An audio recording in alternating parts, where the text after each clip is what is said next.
even a longer time. There are no satellites in space that connect internet from your house to my house, from America to the Philippines, from California to England. There are no satellites in space. You have been lied to, you have been deceived and defrauded, for billions and billions and billions and billions of dollars since the 1960s. And Elon Musk himself proves that you have been defrauded, because he has this new concept called Starlink. In a minute, I'm going to show you the screen, and I'm going to post the links to two videos that you can watch. One is called Inside the Beach House, Connecting the World's Internet. There is one house. It's big. It's not a house. It's a building. They call it the Beach House in Denmark that connects all of the world's flat Earth's internet cables. And I could bring you over to a flat Earth video where NASA publishes everything that has to do with flight controls, entering and or leaving our atmosphere, is all based on flat Earth theory. But we'll leave that for another day. So you have been defrauded for billions and billions of dollars, and Elon Musk is now in the game. Because what does Elon Musk want to do? He wants to, and it's factual, he wants to put up, now listen to this number, $10,000. 10,000 satellites in space to connect the world. Well, I think we already had 10,000 satellites to connect the world. Now, every video that I'm going to give you here, the link, every word in every video defines the fact that we do not have satellites in space. That's a fictitious story. We have low Earth orbiting balloons that have the ability to transfer data from a ship to a low Earth orbit satellite for military and civilian purposes, but we don't have satellites in space that transfer internet data. Man, you people are thick. You're thick. You remind me of Jethro Tull. His album, Thick as a Brick. Because you people don't get it. You've been lied to. I'm telling you that you have been deceived since birth. But let's move on. I'm going to turn the video camera around, and I'm going to have some of my soup, my egg drop soup. I'm going to turn the video camera around, and then I'm going to show you the words that appear on the screen.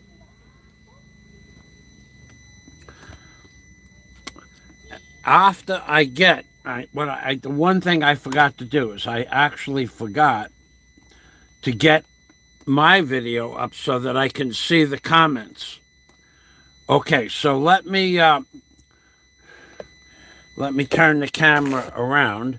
So this is my page, and these are the two video links that I'm going to post. So I might as well take these two links with me over to the live stream. Now, all right, so I'm going to click on that, and then we're going to open up, my homepage where I'll be able to see the comments. So the first thing I want to do for you people, I want to get you people up and running with a link. Mike Dowdy, good morning. And to, yeah, okay. I'll say hello to you in a moment after I read your comment. All right, so we're having slow internet today. All right, let's refresh the page. Sometimes that works. And let's see what we got. Yeah, we got that. Okay, so let's get these two links up here. Now, what you need to do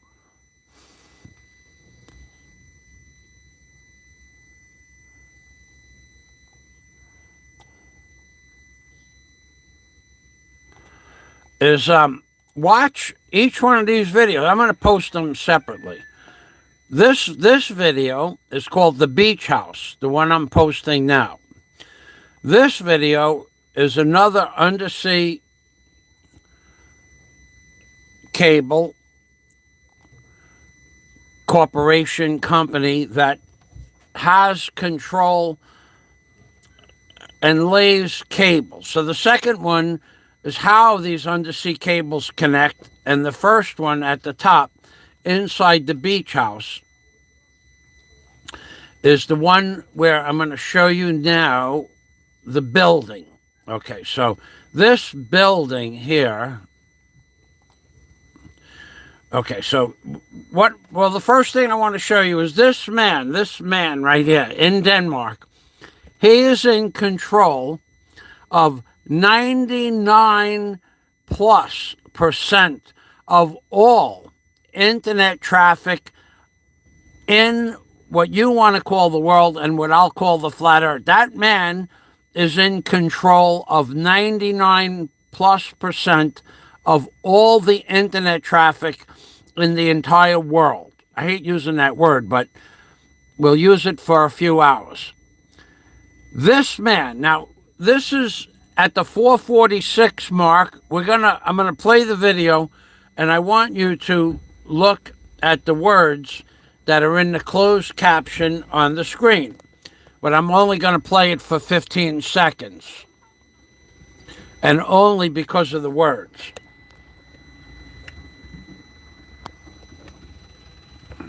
Okay, let's get this going here. Well, if I had to say one thing about the internet, I would say that it's a misconception that most people think it's all satellites. It's all wireless. And that's just not true. It's so wrong. You don't see them. They're underwater cables. And then he goes on to tell you that the beach house that he is in control of controls all the internet traffic in the entire world. Now, I'll go from the beginning, and then there's a chart in the beginning that I want you to see. It's a chart of every underwater cable in the world. There are approximately 450 fiber optic cables. Now, in the beginning, the first minute of this video, he says, clear as day, that all internet usage for Facebook, YouTube, Google,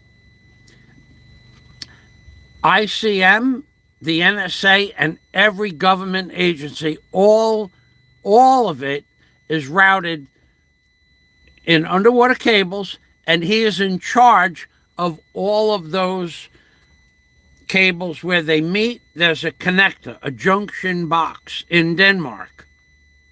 So all the major cables of the world have a common hub.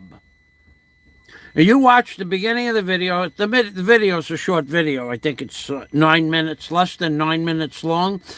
And it will show you the cables that come from California. They go to Africa. They go to China. They eat Russia, Korea, Japan.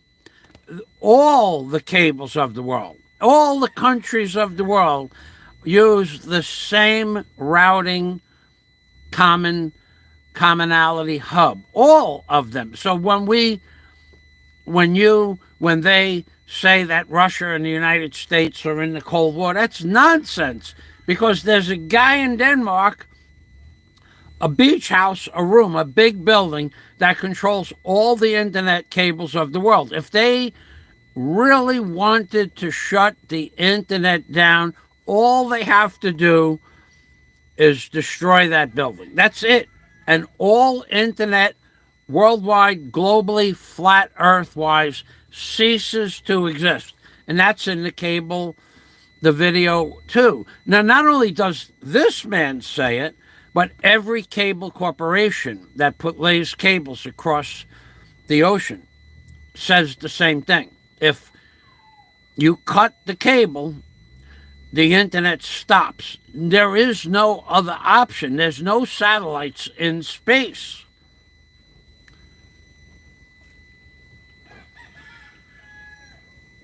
There are no satellites in space. Now, people keep saying, well, what about all the satellites that are up there? There aren't any.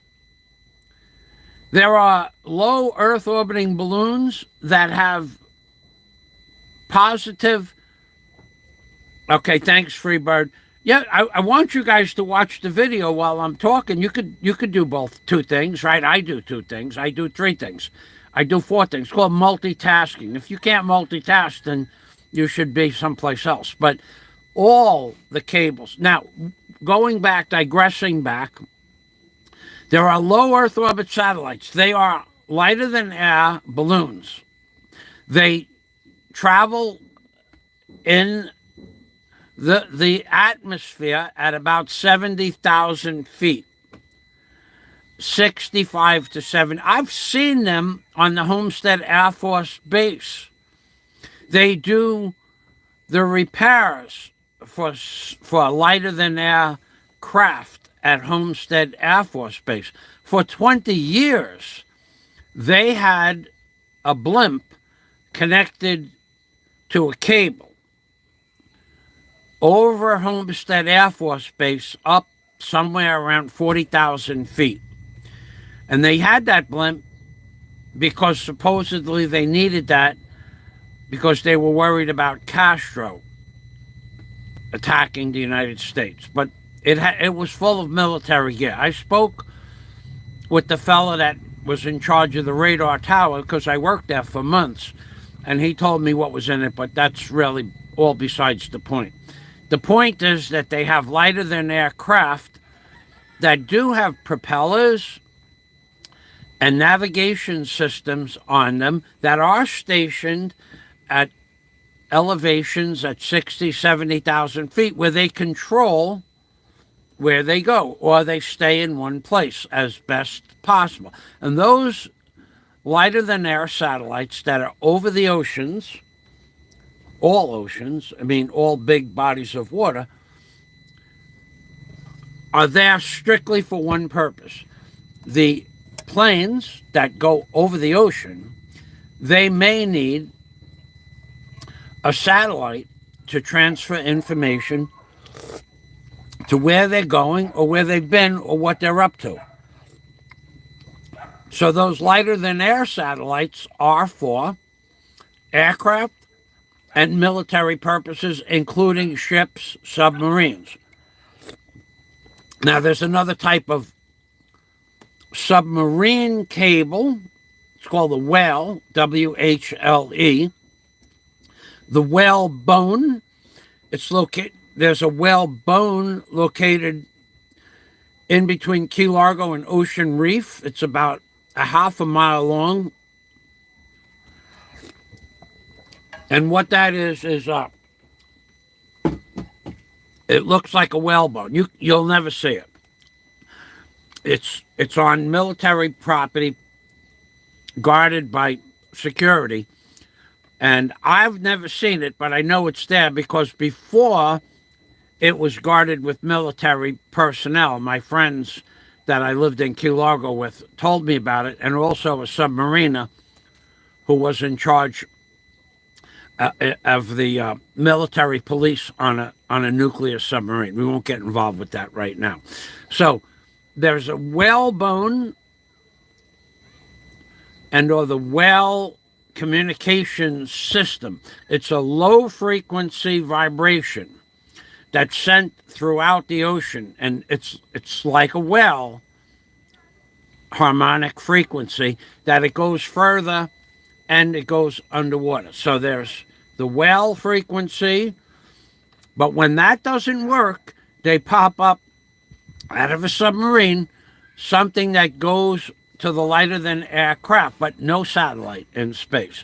So I just gave you the link And every video that you're going to look up with undersea cable says in these two videos, they agree. These are the newer ones. They're less than a year old. 99% of all internet traffic is routed through undersea cables. Now, going back 3 years, when I used the video last week, it said that 97%. So I was wrong about the 97%, but that was the newest video that I had found on the topic, and I really wasn't looking. I was just scanning through videos, and I grabbed that one. So I'm going to go to my comments now. And thanks for everybody that's stopping by here. Let's see, how do I get out of here? I even forget how to work this silly thing. Okay, no satellites in space. So we have brainwave relaxation. Now he could, if he wanted to. Wow.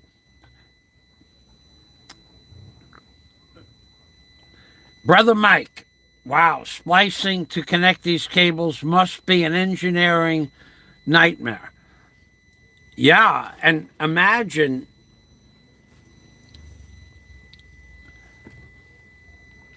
brainwave relaxation. That one person,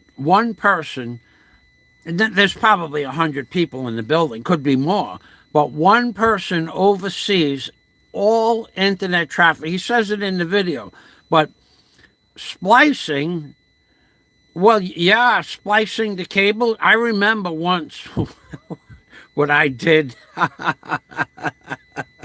I should be in jail till today for what I did in Homestead, Florida. So let me tell you how much money I cost the city of Homestead. At least $1 million, at least. I'm doing a job. Now, I know you guys have trouble with all of this, but I'm doing a job in Homestead. They hired me, a big company hired me to put in an under the earth electrical cable. They were going to bring cable from a tower to a transformer building somewhere about a quarter of a mile from the tower. And the guy, I'm in Homestead, and I got a 428B Caterpillar backhoe with an extender hoe. I'm down 14 feet. The extender hoe would go down 21 feet. I'm down 14 feet, and the way you do that is you just touch the dirt. You don't know what's down there. Could be an old water pipe from 30 or 40 years ago. Could be an 8 or 9 or 10-inch water main. So I'm down there feeling around. I'm at a four-way intersection that's 3 lanes wide in each direction. So it's 3 lanes north, 3 lanes south, 3 lanes east, 3 lanes west. It's a huge intersection. I got the whole thing uprooted. I got tar, almost 1,000 square feet of tar off the roadway, because the map they gave me was incorrect. They said that I should be able to dig where on one side of the intersection, but I hit something. And I told the foreman, I said, look, dude, man, there's something down there that's metal. Because you could feel metal, you could feel plastic, you could feel PVC. If you know what you're doing with a machine, you can feel, even with a crane bucket, you can feel it. It goes from the bucket, the vibration frequency goes through the cable, and you can feel it in the crane where you're sitting in a crane or a backhoe or a track hoe. So I said to the guy, we can't dig here.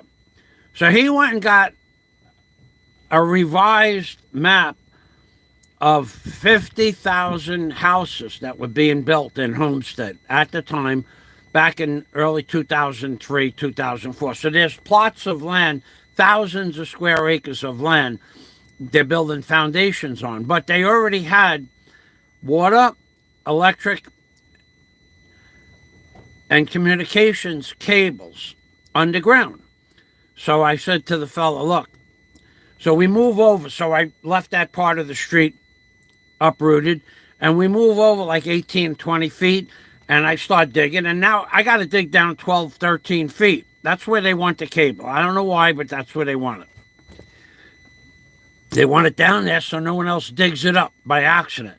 So I hit a piece of PVC pipe, and I said to the foreman, I said, dude, there's water down there. There's a water pipe down there. And he goes, there's no water pipe down there. Brainwave relaxation. First off, thank you for stopping by. And second of all, an engineering nightmare. Yes, it would be. Mike Dowdy says, I watched that video. Very interesting. I will send you some pics on Facebook later of them laying underwater cables here in Romulon. Of course. Thank you, Michael. I didn't. Okay, that was cool. They kept that section, the anchor snagged and broke. That's amazing, says Freebird. The government loves lying to us. God Dave, flying circus, my friend. Did you get my videos that I sent out, what I've been working on lately? Flying circus. I sent them to my friends only. I know you got them. I don't know that you watched them. There's many, many, many hours of work. So, brainwave relaxation. So any country that has nuclear submarine capability can fairly easily disrupt these lines and affect connection to the world amongst... Absolutely, brainwave. That's why all this Cold War stuff and them worried about the Soviet nation and them worried about us shooting down the satellites, it's nonsense. Not only does every country have the ability to disrupt the cables, every country of the world has a map where the cables are. Every country. And why? Because every fishing fleet that drags the bottom or might lay out an anchor, or any type of vessel that's going to put an anchor down anywhere in the world has a map of where the cables are. Every ship, captain, every vessel, every military vessel, and it's on their radar. It's part of a program when they're in that vicinity to see that cable. That's why all this stuff about war with Russia and war with China and them shooting down our satellites, it's all nonsense. Any one of those countries can destroy our communications worldwide in about an hour and a half. First of all they have to do is get rid of that beach house in Denmark, which controls 99% of all the internet traffic in the world. And then, if you were on a submarine, they just have to destroy the cable. Any way they can. They can go out there send a diver out there. And these cables, let me tell you, I didn't eat breakfast. Let me tell you a story about these cables. They start out at 8 inches, and they go down to 3 inches, the same cable. They go down 4 miles. 4 miles deep in the water. Not 4,000 feet. Not 4 kilometers, but 4 miles across any ocean, any trench. Not the Mariana Trench. They go around that, but they go down 4 miles. They lay the cable down 4 miles. It just lays on the bottom because there's nothing down there that they deem destructive to the cable. As it gets closer to the shore, it's more prone where there's more oxygen for barnacles and sea life and marine life, and possibly a shark bites into the cable. But in the video, it tells you that 80% of all damage done to all cables is done by trawlers with bottom screeds on the bottom of the ocean, and then 15% is done with anchors, and then 5% is done by fish, sharks and marine mammals. So it's all laid out.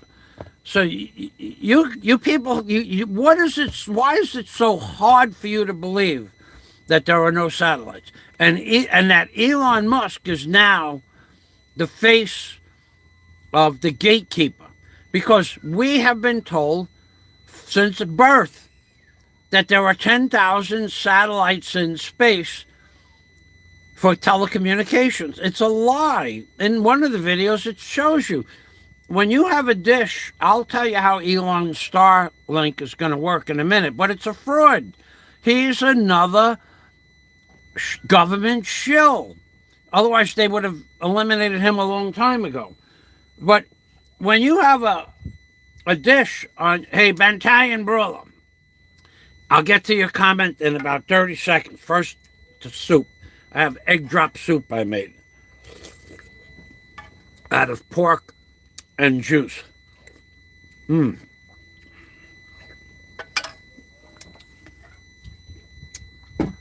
Let me get to Bantalian Brawler. Message retracted.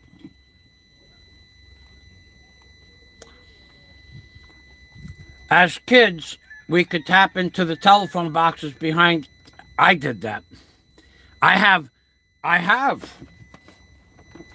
Flying Circus. I have that phone.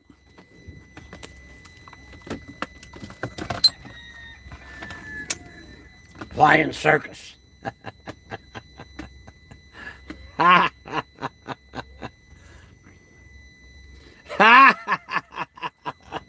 have one of those phones. I used to call it my alone phone. You open up that little plastic or metal box in the back of the house. It's made by Bell. Bell Systems. And it had alligator clips on it. They're long gone. And you could call California. You could call Long Island. You call anywhere you want. You could call Europe if you had the code. I have two of those. I had three. I sold one. The green ones. I have another green one. Another green Bell South. Yeah, I remember that. You know that was a federal offense at the time to do that, Flying Circus. I'm working on the Shiz's house. The Shiz is somebody that no one will ever hear the last name or first name of the Shiz. The Shiz took me to Brooklyn to work for him and him only for about 2.5 years. From 77 to 79. But before I knew the Shiz, I was working next door to the Shiz in one of his many houses. He had many houses. The Shiz would like a house, a location, and he would just walk up to the door and say, I'd like to buy a house. And without threats, he would own that house 48 hours later. Because when you said no, he would just offer you more money till you moved. No threats. And how do you know you were going to get the money? He'd bring it in a suitcase. So, I'm working next door to the Shiz's house. I'm revamping a 3-story metal staircase. But underneath his house that was abandoned, except for one person lived in the house, was the box. So I took my phone, and I had a friend in California, and I also had a girlfriend in California, Chrissy Oropeza, but I had my friend Tommy. And no, Scott, not that Tommy. So I was calling California and 2 places on a regular basis, but I called many places. One day I'm in the backyard, and the FBI, the real FBI, comes into the backyard, and I did not have the phone hooked up. And they interviewed me for about a half an hour, and they said they know that someone is making phone calls to this number, and that it was a federal offense and you could go to jail for years and years, and don't do it anymore. But the shiz happened to roll up at that time, and the shiz talked to them, and the shiz and the FBI realized after a few minutes that the shiz was their boss. We'll put it was more powerful than the FBI. So they just gave me a warning. Had the shiz not rolled up, I may have went to jail that day, because they didn't see me doing it, but they knew we were doing it. The fella that lived in the third floor of the house said we did it, but there was no proof, but that we were in trouble. So the shiz talked to the FBI for about 5 minutes, and then they gave us a warning, and then they left. Because whoever I tell you that the shiz is, believe me, there's somebody out there listening to me right now saying he's not going to talk about the shiz. Is he really going to do that? No, we're not going to do that. Not today. Maybe 15 or 20 years from now, we might talk about the shiz. But we are not revealing the location or the name of the shiz now. Promise. Shrimp boats would keep pulling up all the time. That's in the video. I'm sure that's in there. So yeah, the pulling up the cables, pulling it up. Yes, okay. Brainwave. Yes, the importance of having current engineering documents identifying the exact location of the utilities as they are placed. Yes, the governments of the world all get a copy of precise locations for the cables. If you move 1,000 yards forward, it's going to tell you that you're within 10 feet of the cable either way. They don't want you ripping up the cables. So that if we had a crisis, a world crisis, that they're talking about people shooting down the satellites, that's nonsense. Who would even know who broke the cable? No one would ever know. So there has to be an agreement between all the countries of the world. Don't mess with the cables. Because otherwise there's no communication for anybody. So all that nonsense about starting wars over not shooting down satellites, it's all nonsense. It's all a lie. It's the big lie. The neighbors got the bill. Yes, the neighbors got the bill. The neighbors. I used to have a small voice recorder that copied the sound of quarters. I remember that. I never had one of those. Nickels and dimes. You could copy the sound of how much money you put into the phone and then play it back, and the phone would allow you to dial the number from that location. I remember those. Yeah. So you people that think that we have satellites in space, go to any undersea cable laying operation anywhere in the world. They'll all say that all internet data, everything, phones, computers, Facebook, YouTube, Google, everything is connected to that beach house at the top link of the page. I'll put the link out there again, but every computer in the whole world is connected to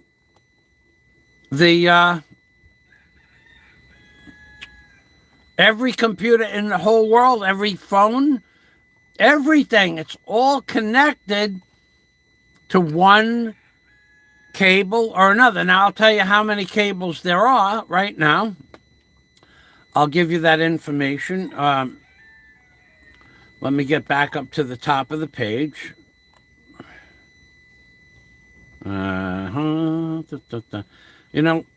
What did I do here? Okay, inside the beach house, if you want to see. I think I have it on this page here. I have a lot of pages. Okay, it's not this one. Open. For this, okay. For just this video. That's another thing. You people that call yourself bloggers, you come on and talk. You don't give anybody links. You don't give anybody any background information. You don't even read about the stuff that most of you talk about. You guys are not bloggers. You're frauds. Oh yeah, we'll talk about the satellite TV in a moment. So this is the video that I want you to watch. This is the video that has the building in Denmark that controls all 400. There are now approximately in use 450 underwater cables, totaling 700,000 miles of undersea cable. And all of them, in order to get where they're supposed to be going, at some point, all of them go into that single building. So when you hear, we have to worry about Korea shooting down our satellites, we have to make more anti-satellite shooting down things that shoot down the things that shoot down the satellites, and they're only $15 million a piece. We only need 22 of those things. They're just putting their hand in your pocket and taking your hard-earned money. That's what they're doing. So that beach house video, that's where the cables connect. Why is it so hard for you people to believe?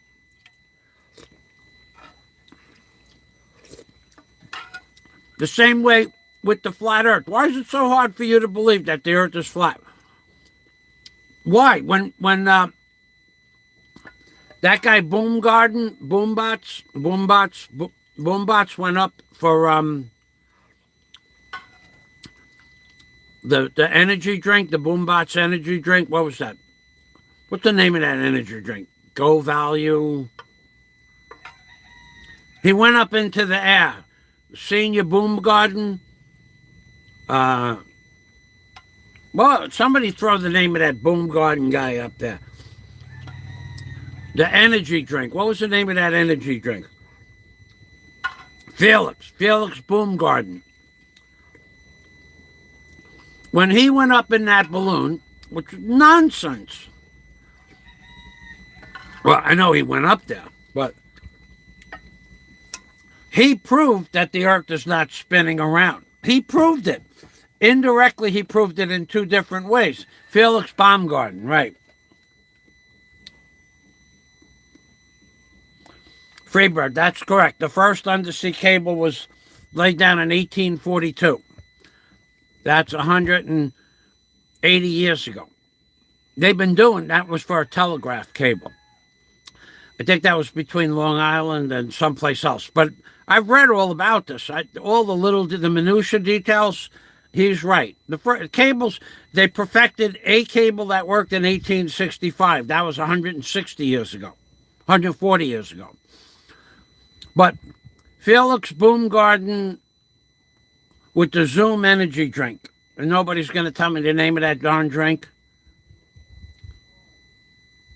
I don't know. But anyway, he went up to 128,000 feet. And if the earth was spinning, by the time he got up to 128,000 feet, he would have been 2,500 miles from where he took off from, to the west. And the reality, Red Bull, okay, thanks. Yeah, I forget the minutia. The reality is, thank you, Michael. The reality is that Felix Baumgarten would have gone up to 28,000 feet, 128,000 feet. The earth would have rotated. He would have been east to west. He would have been 2,500 miles to the east of where he took off from, and that didn't happen because the Earth he would have went up and the Earth would have rotated. He ended up being a couple of miles to the west. So there is no rotation of the Earth. And when he opened up the capsule from that live stream that he was doing, before they put the GoPro camera on, his normal camera showed the Earth as a flat plane. You people are being lied to. Don't listen to some clown named...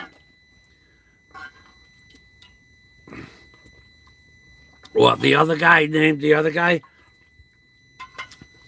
Oh, and by the way, talking about clowns, Popeye, that was a great video you put out this morning. But I got one better. I got one coming on. I'm going to, there's a guy, a big guy, a useless blogger. He only could make his money by talking smack and sarcasm about other people. And he did that yesterday. Let's call him the big wooden cabinet. The big wooden cabinet. Who I could surmise what I'm going to post. I have it all written out. I made notes. That for 20 years, he's not contributed anything to society at all. And since that day, yesterday, I sent out some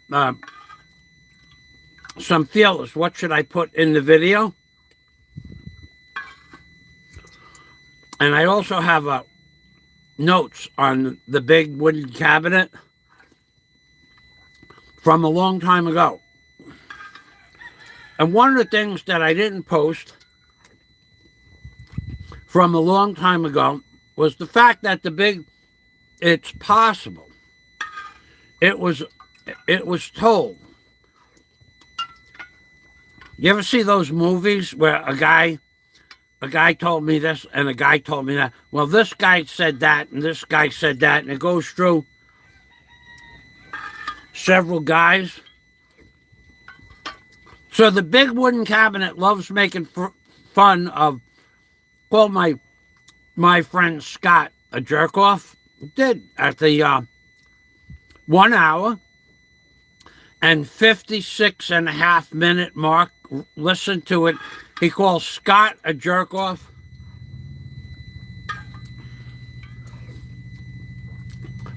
So the one thing that was confirmed yesterday is the fact that unfortunately, and it's an unfortunate thing, that many men, Indians and Eskimos alike,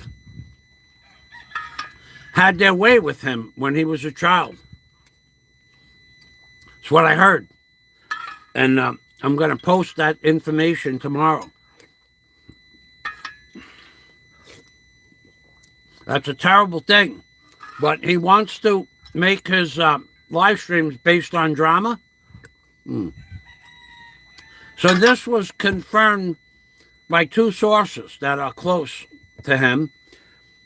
Where does he come off calling me a nutcase? I just showed you truth, justice, and the American way, how you've been lied to. But I'm a nutcase? Just wait. Just wait. I'll send it out to you. DNC. So it's a terrible thing that it happened. Yet he's made fun of that exact thing to other people. So calling my friend Scott a jerk off and saying that I'm nuts when you have not contributed anything to society at all. Nothing. I'm going to put down about 30 or 40 things that you'll never do again. That's fact. One of them is to see your feet. Another one is to be able to walk a mile in your own shoes. Another thing that you'll never be able to do again is come back to the Philippines. You're never coming back to the Philippines, dude. For what reason? You have no money. You have no way to support yourself other than to talk smack about other people. No, not him. Not him. No, not him. Flying Circus. No, not him. Another person. I'll send you the details. So, yeah, he likes to do that because he has no content other than, he complained about other bloggers being hate channels, and that's all he is a hate channel. There is no other purpose for his channel other than to create tension and disharmony on the internet. And he thinks that's funny, but I think what I'm going to do tomorrow is funny. Because I found out that there were 36 Indians and 12 Eskimos. Yeah, that had their way. Now, unfortunately, that's the truth, as far as I can tell. I've had it confirmed by two major bloggers that have been in the past his friend. They won't be after tomorrow. But so you think you're funny? You're not funny. When you call me a nutcase, when you call me I should be institutionalized, where have any of you people ever, it's since day one, where have you ever proven that I'm wrong about my crazy theories? What? I've said that I have been abducted by aliens. What is wrong with you people?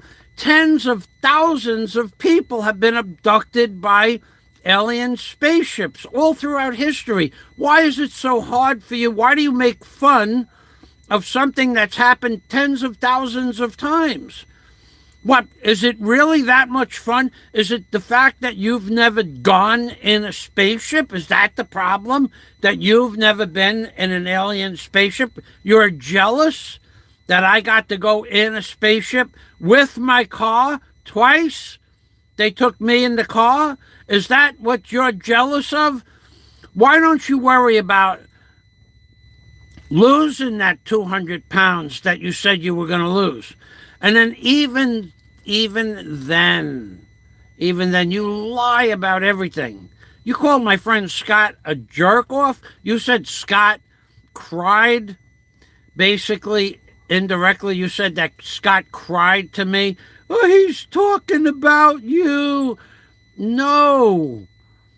And whose channel? On your channel at the same time, you had that worthless, absolutely disgusting, despicable blogger named Steve 9200001 saying Fazio's making a live stream about you. Or was that C. Don, the internet troll? Who was it? It was Don. That's right, it was C. Don. But normally, the little rat, Steve 9200001, normally he's the one that goes back and forth from channel to channel. And Mix Mike, he likes to do that too. So tomorrow, we'll get all of that straightened out about those men. Remember those men? Big wooden cabinet? Remember those men that came, those bad men that came in the middle of the night? And remember, while they were coming to your house, they were playing Deliverance on the banjo? Dum, dum, dum, dum, dum, dum, dum. Remember those bad men that did those things to you? Tomorrow we're going to talk about that. Yeah, we're going to talk about somebody that has never gotten over the fact that those bad men came in the middle of the night like aliens with banjos, and they had their turn playing banjos. They gave you a banjo and they played a banjo, and yeah, it's going to be fun. We're going to do a whole live stream just for you, buddy. Big man, big man on campus. You want to make fun of everybody? Let's do that. Yeah, that'll be good. The big wooden cabinet. Tomorrow's live stream is going to be about how the big wooden cabinet had very, very bad men come in the middle of the night and play the banjo, Deliverance on the banjo, while they had knowledge of the big bad man, the big bad, big man.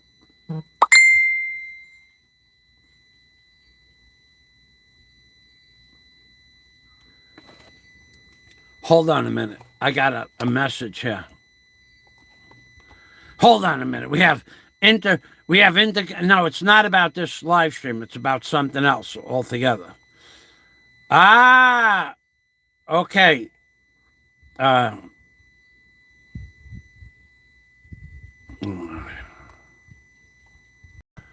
Okay, one minute. He hides it in...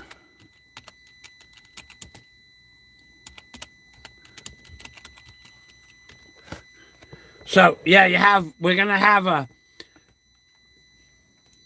the bad men that came in the middle of the night playing banjos, having knowledge of you, and playing Deliverance. Yeah. Remember that? Now, is it true? Being that you allow everybody to say everything on your channel, whether they make fun of me being abducted by aliens and the aliens taking my car.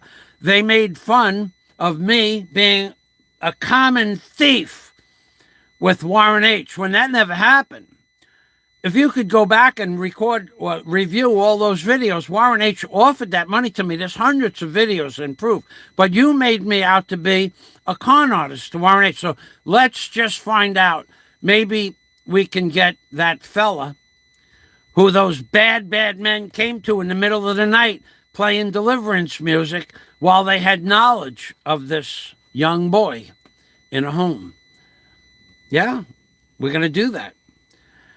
Yeah, we're going to do that. We're going to do it big time. We're going to spend about 45 minutes. All the things that you hope to do one day that will probably never happen. Yeah! That's right, baby. Hold on a minute. I agree. I'm live now. So, yeah. So the audacity, the insolence of this big wooden cabinet to call my friend Scott a jerk off, really? You're not 1/10. You're not 1/10. Actually, you're not 1/10 the man that Barry Jordan is. And I'll tell you why. Number one, Barry Jordan has figured out a way to live in the Philippines for 7 years now without any personal single assistance from any one donator. You couldn't do that.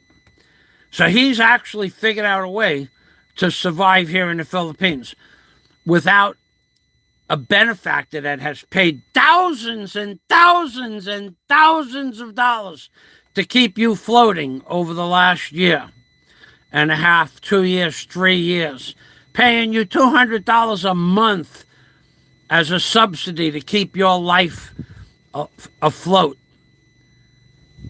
from what I hear. So, or from what I heard. And then thousands and thousands and thousands of dollars to make you up to date. And you know what I'm talking about. And you have the audacity to talk about me? You have screwed the pooch, dude.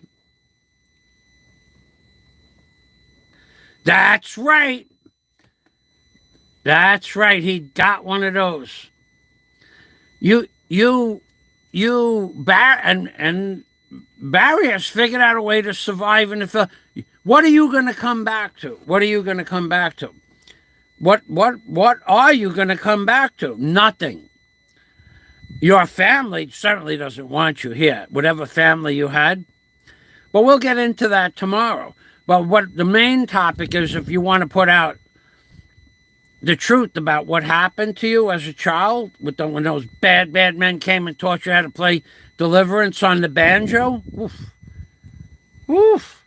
The story that I heard from the guy I heard it from the guy he heard it from the guy that got it from the person's own mouth. Oh, yeah. What about another thing that you'll never be able to do? Because that 13-year-old girl that you bragged about on your show, that 13-year-old girl, you can never, who was pregnant, and you bragged about her. First of all, you should have been locked up for that in and of itself. But second of all, you bragged about how you had knowledge of a 13-year-old pregnant girl. Oh, yeah, we're going to talk about that too tomorrow. Yeah, let's bring it all out in the open. Call me nuts. Call Scott a jerk-off. Let people talk smack about me stealing money from Warren. It's all good. It's all YouTube, baby. Remember, it's all YouTube, baby. Yeah, we're going to do that. We're going in deep. We're going into what I believe to be true. Whether or not it's true or not, it's all YouTube. It's all just YouTube. It's all YouTube.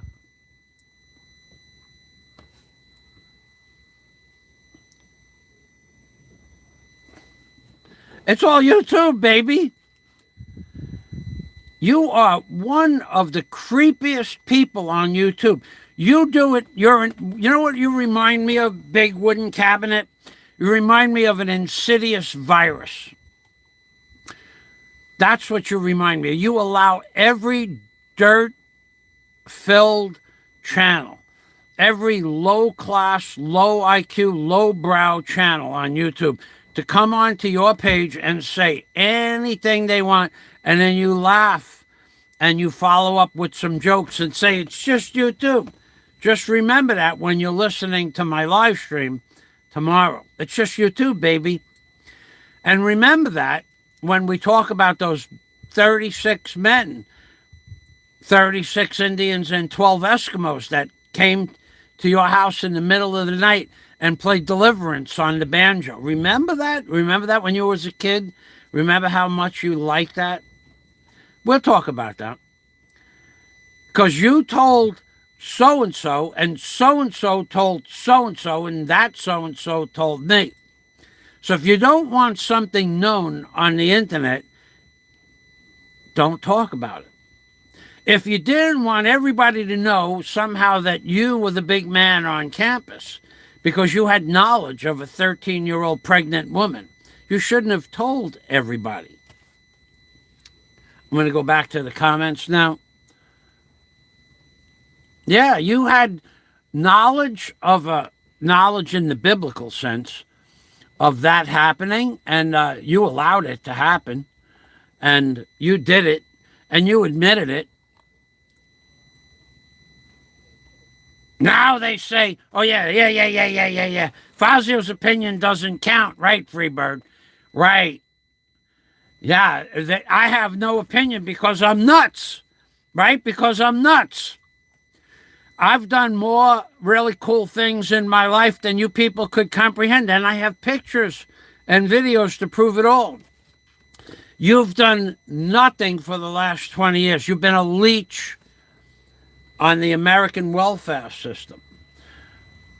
Mike Dowdy says he blocked me and said the same thing about a month ago. Yes, Freebird says, so now they say Fazio has no right to have an opinion. It's not an opinion. No. This is not an opinion. This guy told that guy, and that guy told this guy, and this guy told me just recently. I see a flying saucer flying, and yeah, you look who you have on your channel, man. You have a guy on your channel that did a 3-hour hit piece on me depicting me as a fraud, a liar, and a thief. No one believes that, and yet you allow that. So we're gonna see if we could do the same thing for you. Now, if it's just YouTube, it's just entertainment, baby. Just remember, those are your words. It's just YouTube. It's all entertainment. And tomorrow I will entertain you all. I promise. And then anybody that wants to add things that I forgot, now I could show you my notes, but my notes are vast. It would take 15 minutes to read my notes. Although I could do it now. I could do it now. Let's see. Let me think about that. I tell you what, if I get $50 in Super Chat, that's another thing. You're an e-beggar from way back. I have PayPal. I have Western Union. I need cake. I like donuts. You're the biggest e-beggar on YouTube. By far the biggest. They're certainly the best. People feel sorry for you because of something you did with a 13-year-old girl and were punished for. They feel sorry for you. You should have been thrown out of the country and put in jail for what you did. But that didn't happen.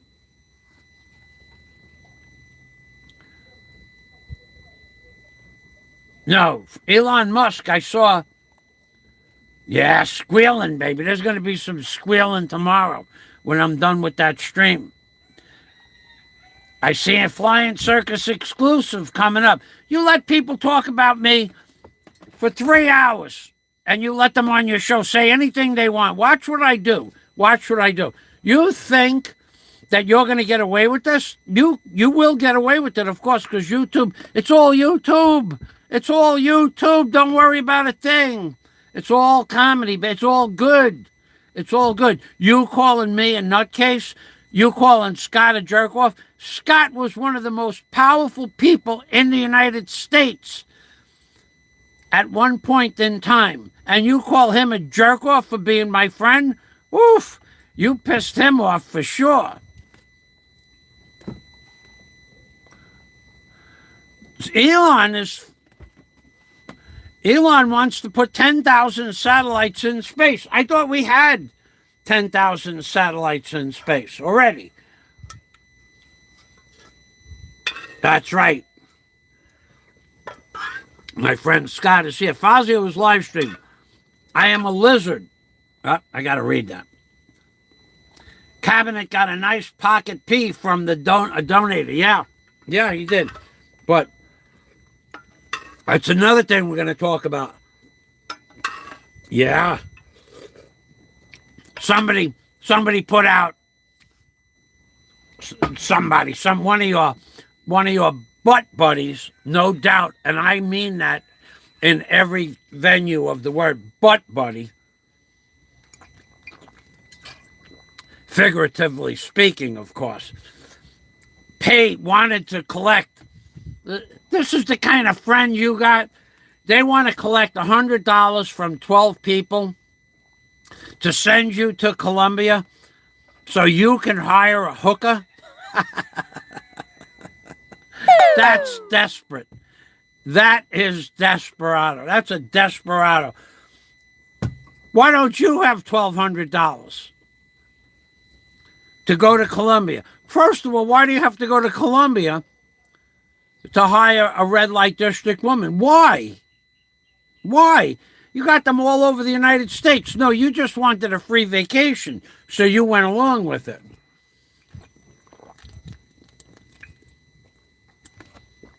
I got word yesterday from a reliable source.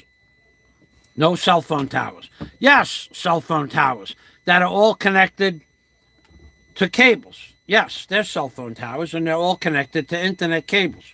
100%. All those cell phone towers work. Daman.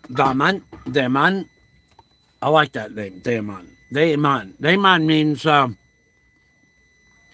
daemon is kind of a prince, a very powerful person, daemon. Sounds like demon, but it's not.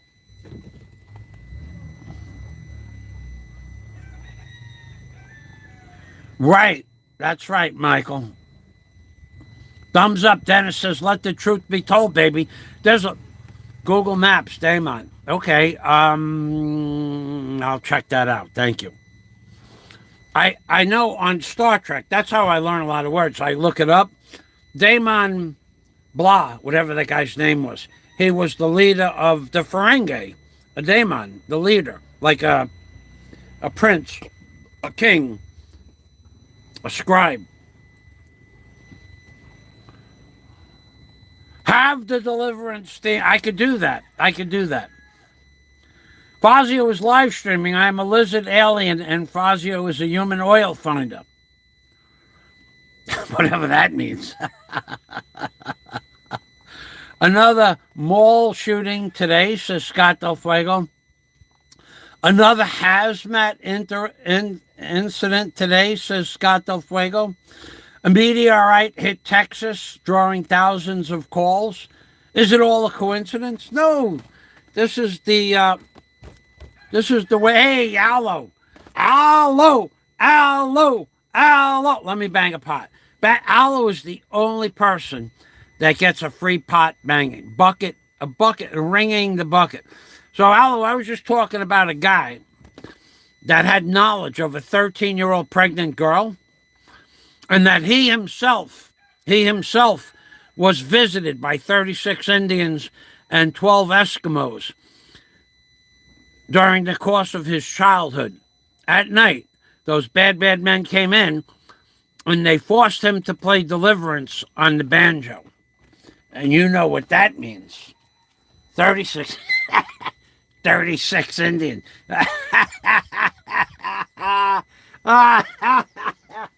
36 of those bad Indian men. Not 5, not 10. 36 Indians and 12 Eskimos. 12 Eskimos. Now, if I see $50 in Super Chat on the board, I'll open up my notes. I'll give you guys a few minutes to think about it. Otherwise, you're going to have to wait. Now, I'm only in here now because it just started and stopped raining an hour ago. Allo. 36 Indians and 12 Eskimos had their way. Yes, sir. That's what I say. That's what I heard. Not from one, not from two, but 3 independent bloggers, all who he thought was his friend. They all confirmed the story that 36 Indians and 12 Eskimos, bad men, came into his life and played Deliverance in the wee hours of the morning. Allo.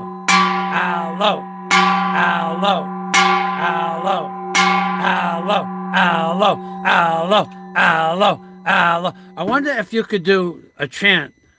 You know how I've talked about this before. The Muslims, and the Hindus do Ah-O-M, and the Muslims do Allah, Allah, Allah. And those 2 methods of meditation bring you to a higher state of consciousness. I wonder if saying Allo.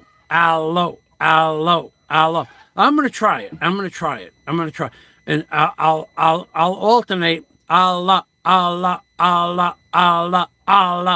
to Allo.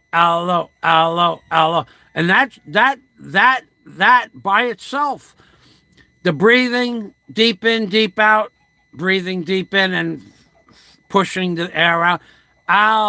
Let's do it, and let's bang a bucket. Let's all go to the kitchen and get a bucket. You even let people on this clown that had intimate knowledge of a 13-year-old pregnant girl, even lets people come on his show and say that I put a bucket on my head and banged it. And I did that about 4 years ago. I didn't like it. So I don't do that anymore. But now, I bang a bucket. But he still lets people lie about how to bang a bucket. So let's do this. Aloe, aloe, aloe, aloe, aloe, aloe, aloe. Oh yeah, I can feel it already.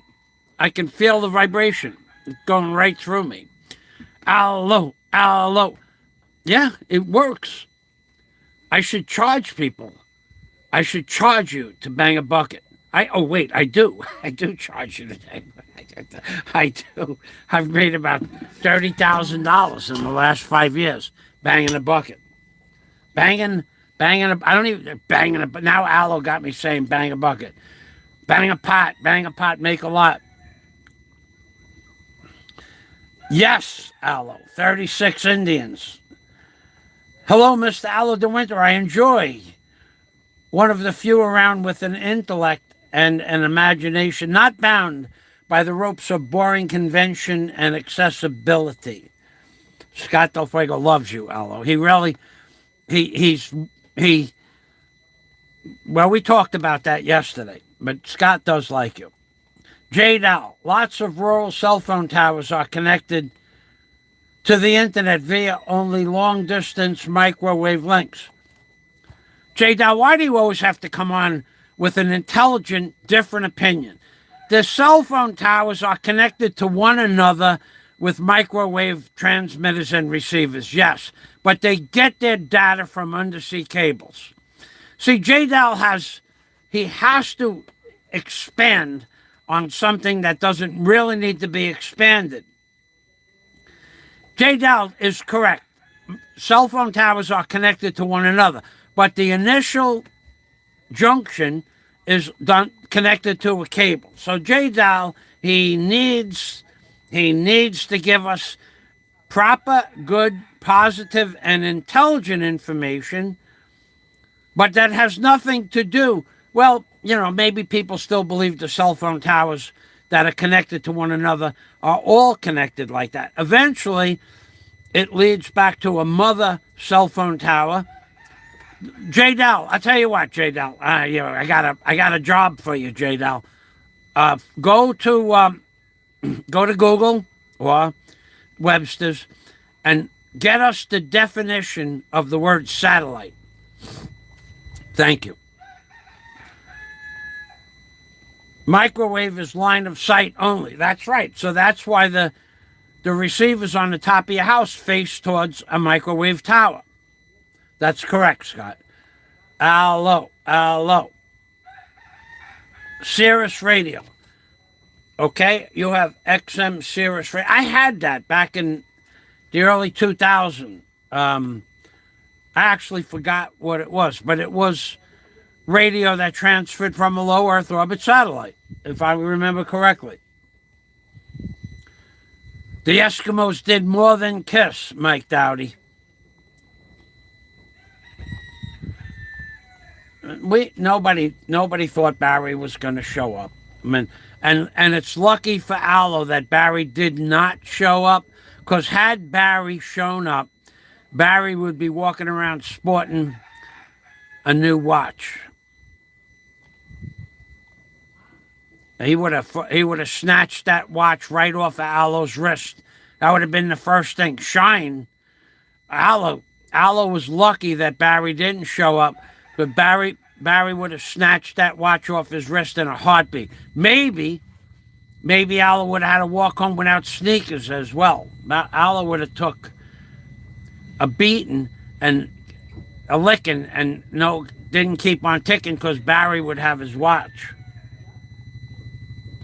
Mike, says Aloe, he wasn't seen at the bourbon bar too. Yeah, I am absolutely. Well, so here's the truth. I understand, I believe, that Aloe actively searched last night. I believe that. Okay, all right. Aloe wants to see me do that. So the guy on the Big Wooden Cabinets page that supports the Big Wooden Cabinet to the tune of $4,000, $3,000 for certain countries' fees and $200 a month for years, as far as I remember, if I remember correctly. Plus, digs him out of every fiscal hole that he gets in.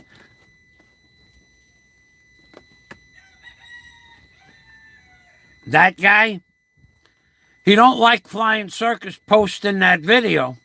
Oh, he didn't like that at all. Without saying it, you could tell. You could tell. He called me a bad name. He called me a bad name. From one of my favorite movies. Yeah, he don't like the idea that people are going against. Oh, and why are they going against him? Because he made a 3-hour hit piece trying to destroy my good reputation, and that's just not possible. You can say whatever you want about me because YouTube allows that to happen, but you can't prove it. That's the difference. Can any of you ever prove? There's 500 videos that Warren wanted to give me money for a computer, and he was going to send it the next week or a few days from now, and he would send 500 super chats, $500 super chats. He did send me $2,500 for a computer and a cell phone. I did buy it. Nobody can prove I stole his money. But Warren changed the story, and the big idiot went along with that. Excuse me. And tried to make me to be a thief, when most people remember that Warren offered, volunteered, wanted to be my partner, and gave me the money for a computer and a cell phone to start communications with him, because my computer my computer was faulty, and my cell phone was a piece of junk. The screen was broke. So when you come on the show and say, yeah, he stole money from Warren, he absconded money, it's all a lie. You can't prove it. And if anybody could dig up those old videos, you see that Warren wanted to give me money. But you people trying to make me out to be the bad guy, a thief, a con artist, never going to happen. Never going to happen. And that's why people don't like him. Now, where's he reaching out for? Where's he reaching out for subs? In places I would never even go.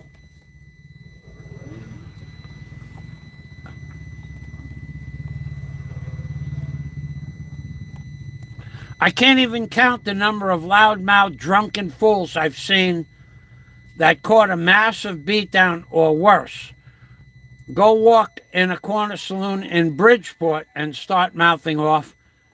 The guy must be an expert. So, yeah, I'm not real sure if he got beat up. I heard that someone sent me a message that Barry was beat up. I didn't see any truth to that, so I'm not going to start a rumor like that. The Inspector Clouseau, yeah. So we have Inspector Clouseau out there bad-mouthing me. Why? Because he has money? What else has he done? He's been to many places in the world. So, yeah, so what? So what? At the end of the day, is that really that much fun? To take a picture of yourself in Israel by the wall that, the Great Wall in Israel, how does that benefit anybody else? I mean, if you went to Israel on a sailboat, that would be fun. Well, yeah, and all you people out there making fun of me, what have you done? Seriously, what have you accomplished? And now I'm not allowed to talk about my accomplishments because it's bragging after 250 people write 3,000 comments that Fazio didn't do this and never did that. I'm not even allowed to say that I owned a barge, a tugboat, a backhoe, a track hoe, a drill rig, a land crane, a pile driver, have an A&P license, have a captain's license, have airplane flight experience, have soloed in a Cherokee Warrior 2, have my pilot's license for experimental aircraft, had a big ocean racer considered as a yacht, had a Cobra Mustang in my backyard, knew from the fact. I'm not allowed to say that, but you're allowed to say whatever you want. Wait till tomorrow, because right now I'm a little bit tired. I'm a little bit low energy right now. Tomorrow I'm going to feel much better. I'm going to have an extra coffee before I start.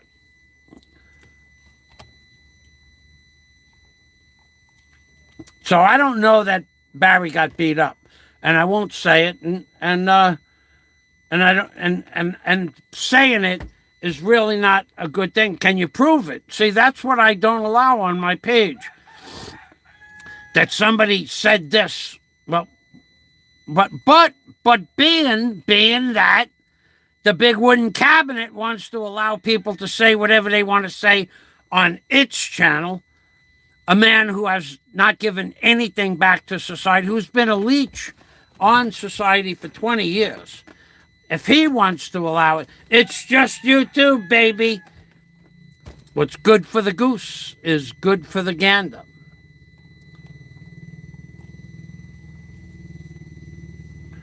Oh, I don't know, Damon. I don't know why he did that. I really don't know. I know what he said. If that's the real reason, I mean, you have to. If you go by what Barry said, why he went underground, I don't believe that. I believe he said it. I heard him say it. I heard him say that if he can't be found, he can't be served. That I heard, so I can say that.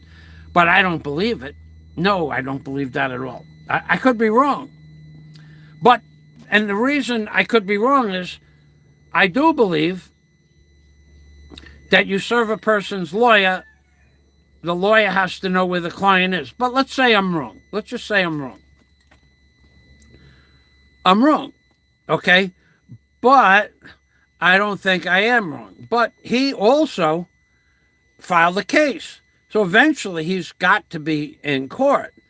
So not knowing where he is, I don't know why he's hiding. His case went first. His paperwork went through first. So why is he hiding from being served? It doesn't, chronologically, it doesn't make any sense, Damon, to answer your question. If he's hiding from paperwork that hasn't been processed yet, and he's not lying, maybe, that he already has his paperwork processed, why is he hiding? He's going to have to appear in court for his paperwork, and he's going to get served in court when he presents his paperwork to the court, unless he never filed, which I believe he did. But none of it makes any sense, and I've followed it. So I don't know why he's in hiding. I have no idea. I don't think he's afraid of getting beat up. But it's possible, but I don't believe he's hiding so he can't be served, because his paperwork is first in line. That means he's going to go to court. And when he goes to court, somebody will serve him in court. So hiding from being served doesn't make it. Flying Circus says the stick in his butt, wipe stick. He's mad at you, Flying Circus.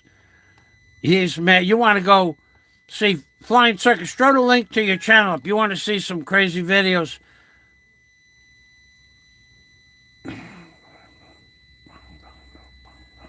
I don't know that song, Scott. So I don't know why Barry's in hiding. I don't know that Barry is in hiding. He may just not want people to know where he lives. Well, because you told the truth. You put him in his place. You demeaned him to the degree where now people have an alternate viewpoint. Well, I want them to go to his channel and watch the 3-hour hit piece he did against me and find truth in that hit piece. And I want them to go there. I want it to all come out. I want it to all come out. I like the idea that all the truth will come out. And at the end of the day, there's going to be someone that looks better than the other. And it won't be me looking bad. it'll be him looking bad. First of all, for a 3-hour hit piece against me when I did nothing to him. Nothing that is truthful that he talked about. Nothing. Nothing like that. Nothing like that occurred. So, you people out there that you make up, he made up a story and then he followed through with it because, I don't know, my personal opinion is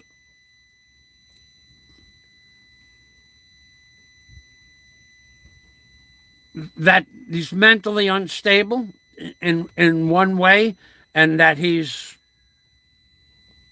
not capable of cognitive reasoning. Certainly, my opinion in this next field is that what Flying Circus called the BCOM, or BMOC, Big Man on Campus, his feelings were hurt, which is what he talked about, my feelings, for 3 hours. His feelings were hurt. We're not done with this. We'll leave it like that. It's going to get, eventually it'll all come to the surface. When he's ready, we'll do that. But I won't do it on his page because he's a manipulative human being. He's really, really smart. We'll just do it tit for tat. But he won't like where that goes either. Yeah, you want to make me to be the bad guy, me to be the liar, me to be the fraud, me to be the guy who stole money from Warren that you said years ago. It never happened. You know it never happened. You know it didn't happen when you said it. But you are looking for publicity. You're going to get it. I promise you that. Okay, so we're done here. Flying Circus, put the link. Come on, Flying Circus. Is that all you got? You're supposed to put the link at always 3 times. Let's get you in there 3 times. Is that all you got? Is that all you? So you guys want to go to Flying Circus's channel right now, and you want to look through the videos. Yeah, you want to look through the video. Look for somebody that's crying. Look for somebody that's crying. Because he was crying. 3 hours, non-stop tears. Self-pity. Let me make sure we don't have anything else here. Allo, thanks for stopping by. Scott, thank you for stopping by. Dennis, thank you for stopping by. Damons, thank you for stopping by. Mike Dowdy, thank you for stopping by. Jay Dow, thank you for stopping by. I'm not looking at the channel. I'm setting up links on my home page. Let me get back to my channel.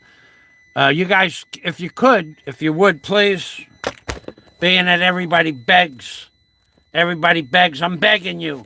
I'm on my knees begging you to push the thumbs up. Like the guy we're going to talk about tomorrow, the guy who had knowledge of a 13-year-old pregnant girl and admitted it on a live stream. You should be in jail for the rest of your life for that. And that might be the reason that you had to leave the Philippines. It might be the reason where you can't go back to certain areas in the Philippines. You did one of the most... That is disgusting. You're disgusting. The fact that you can't walk a mile is disgusting. The fact that you want to call me a nutcase is ludicrous. The fact that you call my friend a jerk-off, Scott, is absolutely ridiculous. You are a useless blogger. Your blogging skills are basic. What have you posted except hate speech on your channel in the last 8 years? Nothing. Nothing about the Philippines, and you call yourself a Philippine channel. And what did you do when you were in the Philippines? You were never an upstanding citizen in the Philippines. Damon agrees. Mike Dowdy, one 13-year-old girl let's go back over here. You were never an upright citizen of the Philippines. You want to know how I know that? Because for 10 years you didn't pay your immigration fees.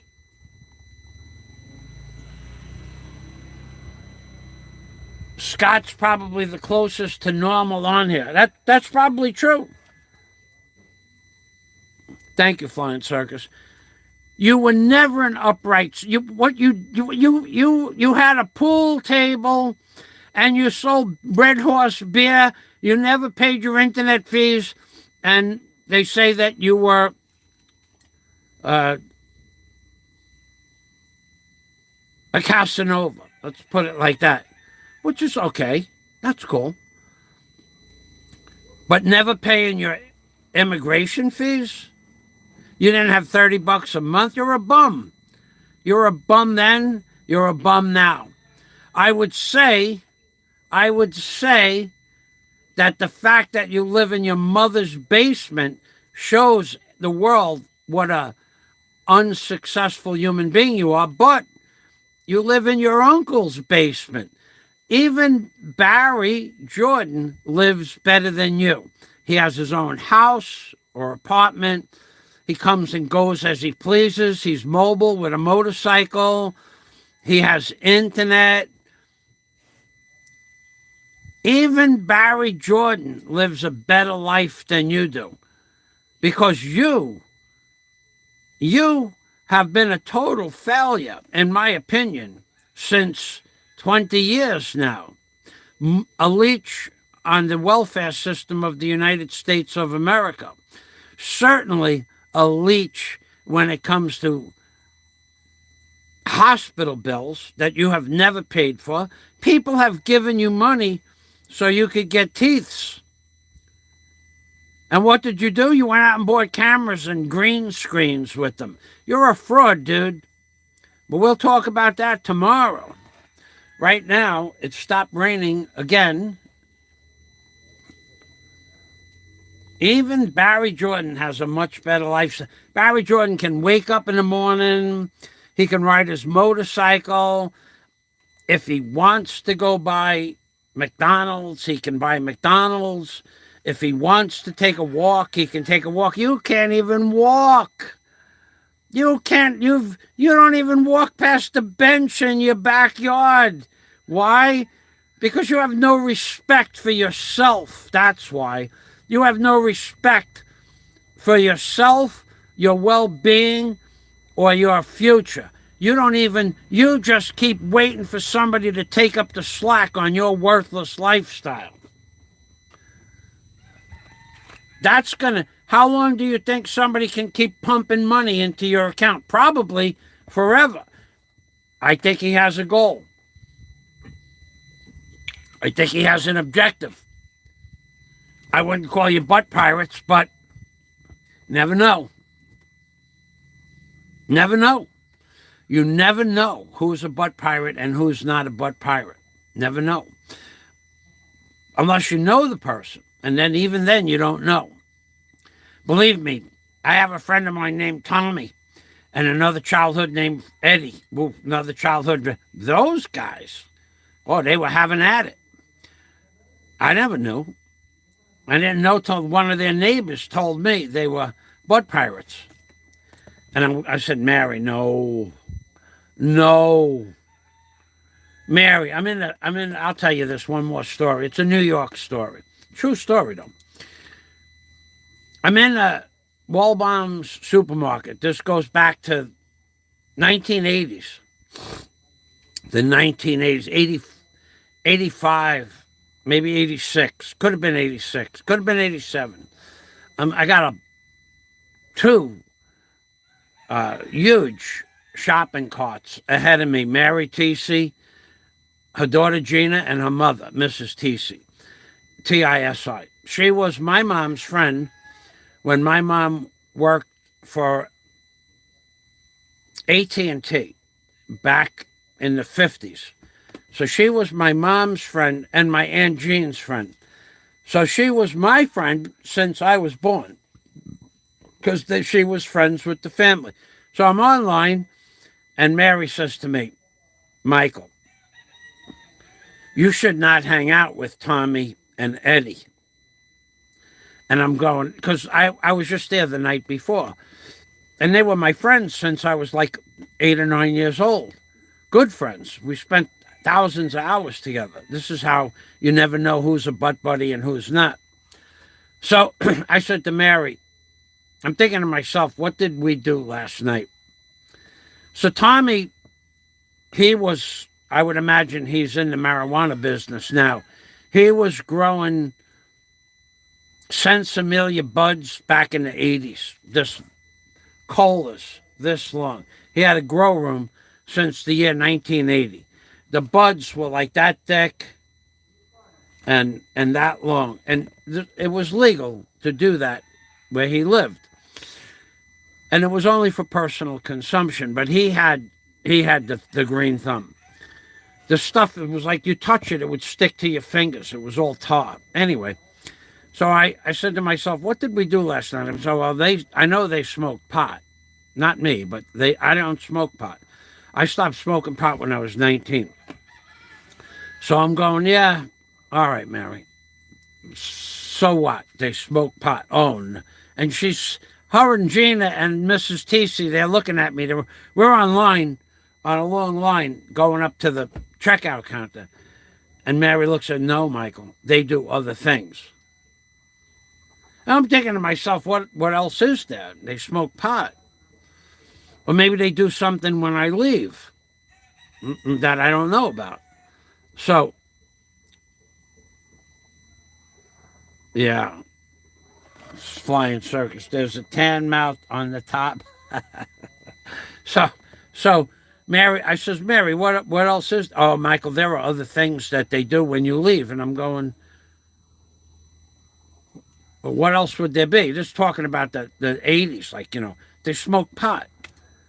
Everybody at that time, I was the only person that didn't smoke pot my whole life. I don't smoke it.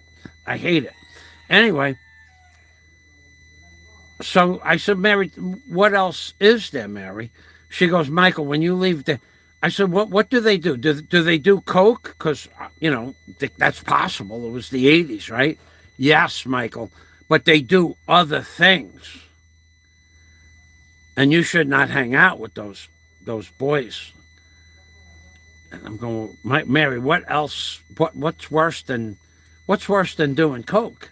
Oh, Michael, they do much worse things than coke. And I'm going,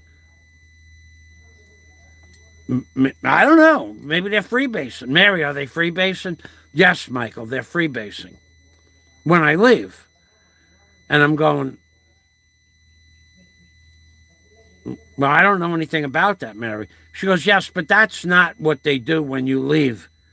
That's not the only thing they do. And I'm going, what else is there, Mary?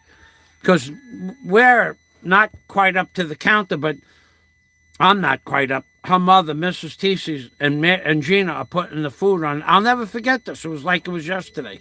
Are putting the food on the rolling mat. And she goes, Michael, when you leave, they make love. I was laughing. Oh, God, what are you talking about? Are you crazy? I laughed at her. She goes, no, Michael, it's the truth. They make love. And now, I was in my 30s. It had to be after I was 32. I was 32 or 33. It was 1986 or 87. 30, yeah. I remember because I was 33 when I stopped talking to him that day. That very day, 2 hours later, an hour later. I'm going, what are you talking about? They make love. Who did they make love to? When I leave, it's just Tommy, Eddie, little Joey, and a couple of other people.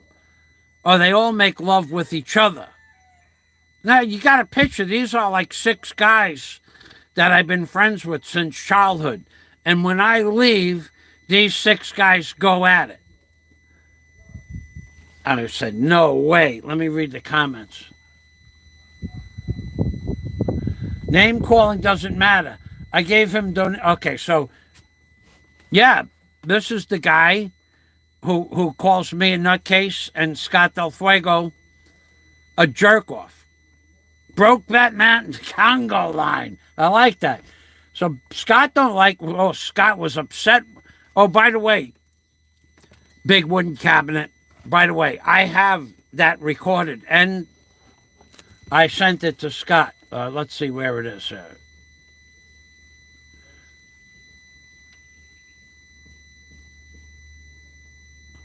I'll have to. I'll show it to you. Big wooden cabinet. You're certainly not a Philippines blogger. That's for sure. I'll show it to you. Let's just go right here. Oh, I can't, because it has the name in it and the guy's face. Yeah. I can't do that because we're going to remain anonymous. Yes, sir. I have it. So moving on, I got to get that off the page so you don't see it by accident, because we're going in deep. So Scott says name calling doesn't matter. I gave him donations before, never said a bad word, and he turned on me, I guess, because I mentioned the lies told about you, Michael Fazio.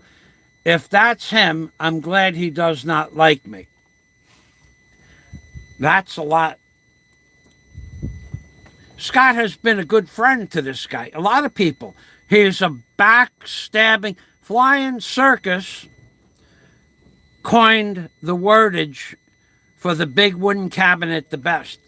Flying Circus sent me a note saying that if you're not putting money in the big wooden cabinet's pocket, if you're not donating food or paying for his toys, he doesn't have anything to do with you, except for that worthless human being that he has as a host who has nothing to do with his little life, who can't get a story straight, has no idea who Warren is, talks about Warren, and then has no idea who Scott is and talks about Scott without first researching it.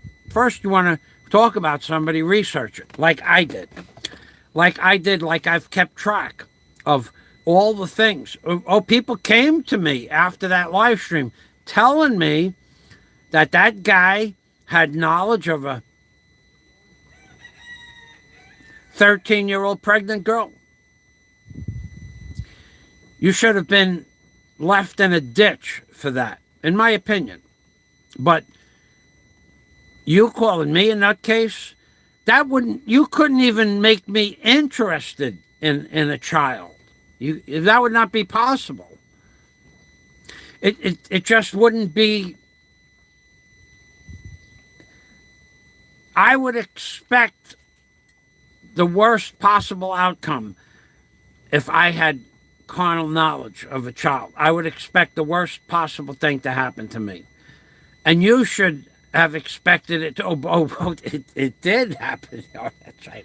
It did. I wonder. I bet you that was part of the ideology to get you out of the country. I wouldn't doubt it one bit. I wouldn't doubt it one bit that went into the operation. So you have worthless people making fake stories up on your channel. We're going to go in. Well, tomorrow, just remember what you said. It's all YouTube. It's all entertainment, baby. Just remember that when we're having fun with you tomorrow. And in the meantime, if anybody has anything else they want to add, I'll be sending out my notes to people like DNC and Flying Circus. Scott already and I went over them. Anybody else have anything they want to add? I hope it's all true, because everything they say about me must be true, right? They heard it from a blogger on the internet named that worthless subhuman blogger named Steve 920001. Ah! DNC. So his canoe had grip imprints on the gun wells and made and bite marks on the bow. Oh yeah, he. I wouldn't doubt it. And the reason I wouldn't doubt it is because he's got a guy that's now looking for views in the butt buddy side of YouTube. What else would he be doing over there? No, I'm being serious. He wants to talk about me being a liar and a thief. Why else would he be interviewing butt buddies? For what other reason other than to get views? Maybe phone numbers. Maybe potential, maybe potential dinner dates. I don't know, but you wouldn't catch me in a butt buddy club. But, you got the big wooden cabinet. He's up that guy's butt like a hemorrhoid. He will kiss anybody's butt that gives him money. And who? Why would you give him money? For what reason? Is this show really that good? You don't give me money for talking about him, but you give him money for talking about me. Tomorrow, you'll have something to talk about. I'm going to do a Bonnie rate on the YouTube community tomorrow. I'm going to give you something to talk about. Cam Buddies, I have PayPal. Thanks for stopping by, everybody. I'm going to end the stream. 27 people watching. How many thumbs up do we have? Nowhere near enough. We have 6 thumbs up.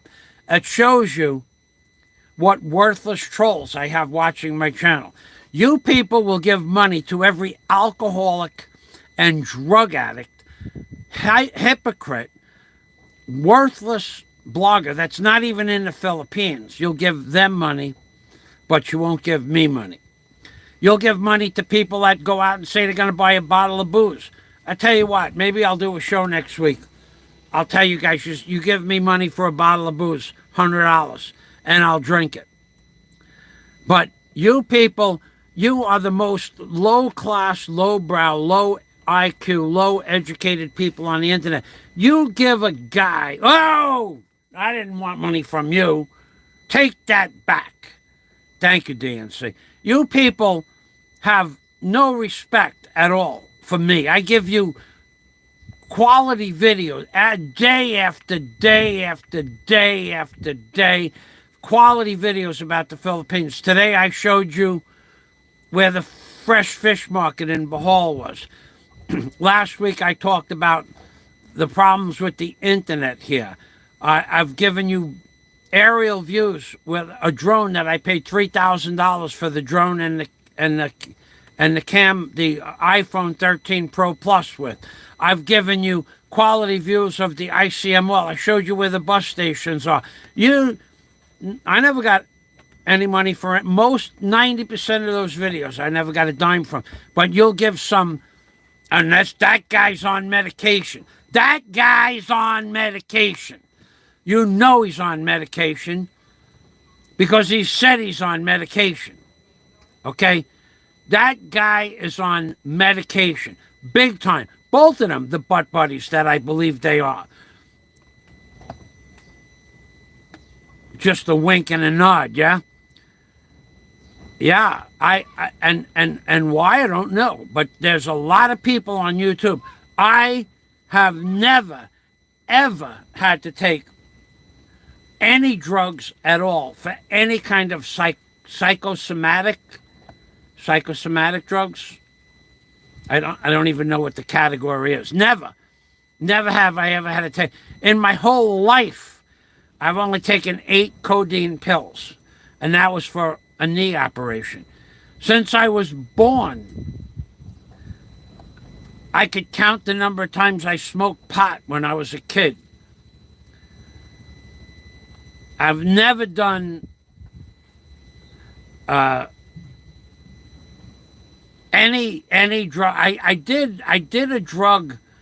It was called a Quaalude once when I was a kid in high school, and it was something called an Aurora 714. I had the shirt. Someone gave it to me because I had a shirt. I had no idea what the shirt meant. I did one of those, and we all did one. About 4, Eddie, Tommy, Matthew, and myself. And Eddie, we left his house. We were about 15 years old. We left his house after we did the Quaalude. We left his house, and there was a tree, a big tree. I'm talking a 36-inch tree. 2 doors down, right next to it. It was Eddie Schweikert's house, was 163-24, maybe. Anthony Stacy, his house was 163-26. And the next house had a tree about 36 inches in front of the house. And Eddie, he was walking like he was Gunga Din. And he goes, watch this. He yelled it out to us. I'll make that tree move. I swear to God, I could see him doing it now. I always try to get a story in from Howard Beach. He goes, I'll make that tree move. And he walked into that tree, full speed walk, like just under a gallop. And he head butted the tree. It was an itchy ball tree. And he head butted the tree. And he opened up his head from here to here. And we looked at him, and the blood was everywhere. The blood was everywhere. We had to take him back to his house, which was only 100 feet away. And then his father took him to the hospital, and we left. I don't know. I don't remember what we did after that. I have no idea what we did after that at all. I only remember him walking into the tree. So that was the one time I did what at that time was called a Downie. It was a Commander, a Quaalude, a 714. Yeah, I remember that. Let's go back to the comments, being that we didn't end the live stream. The Magic 15. I don't see, I only see 7 thumbs up. Yeah, no one gave me a thumbs up. Wait, where am I here? No, I see 7 thumbs up. That doesn't matter.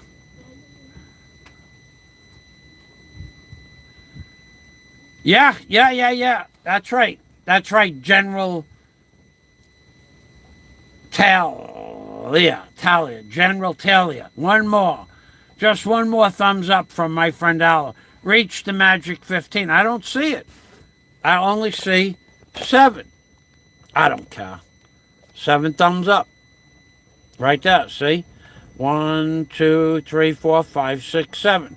It's not, there's a lot of stuff not working with my internet. So that story is absolutely true. DNC says, I hate pot. I hated pot. Pot does weird things to people. Now, some people can smoke it. I can't. I'm not. I remember one time smoking pot. I was at the park. It was 1991.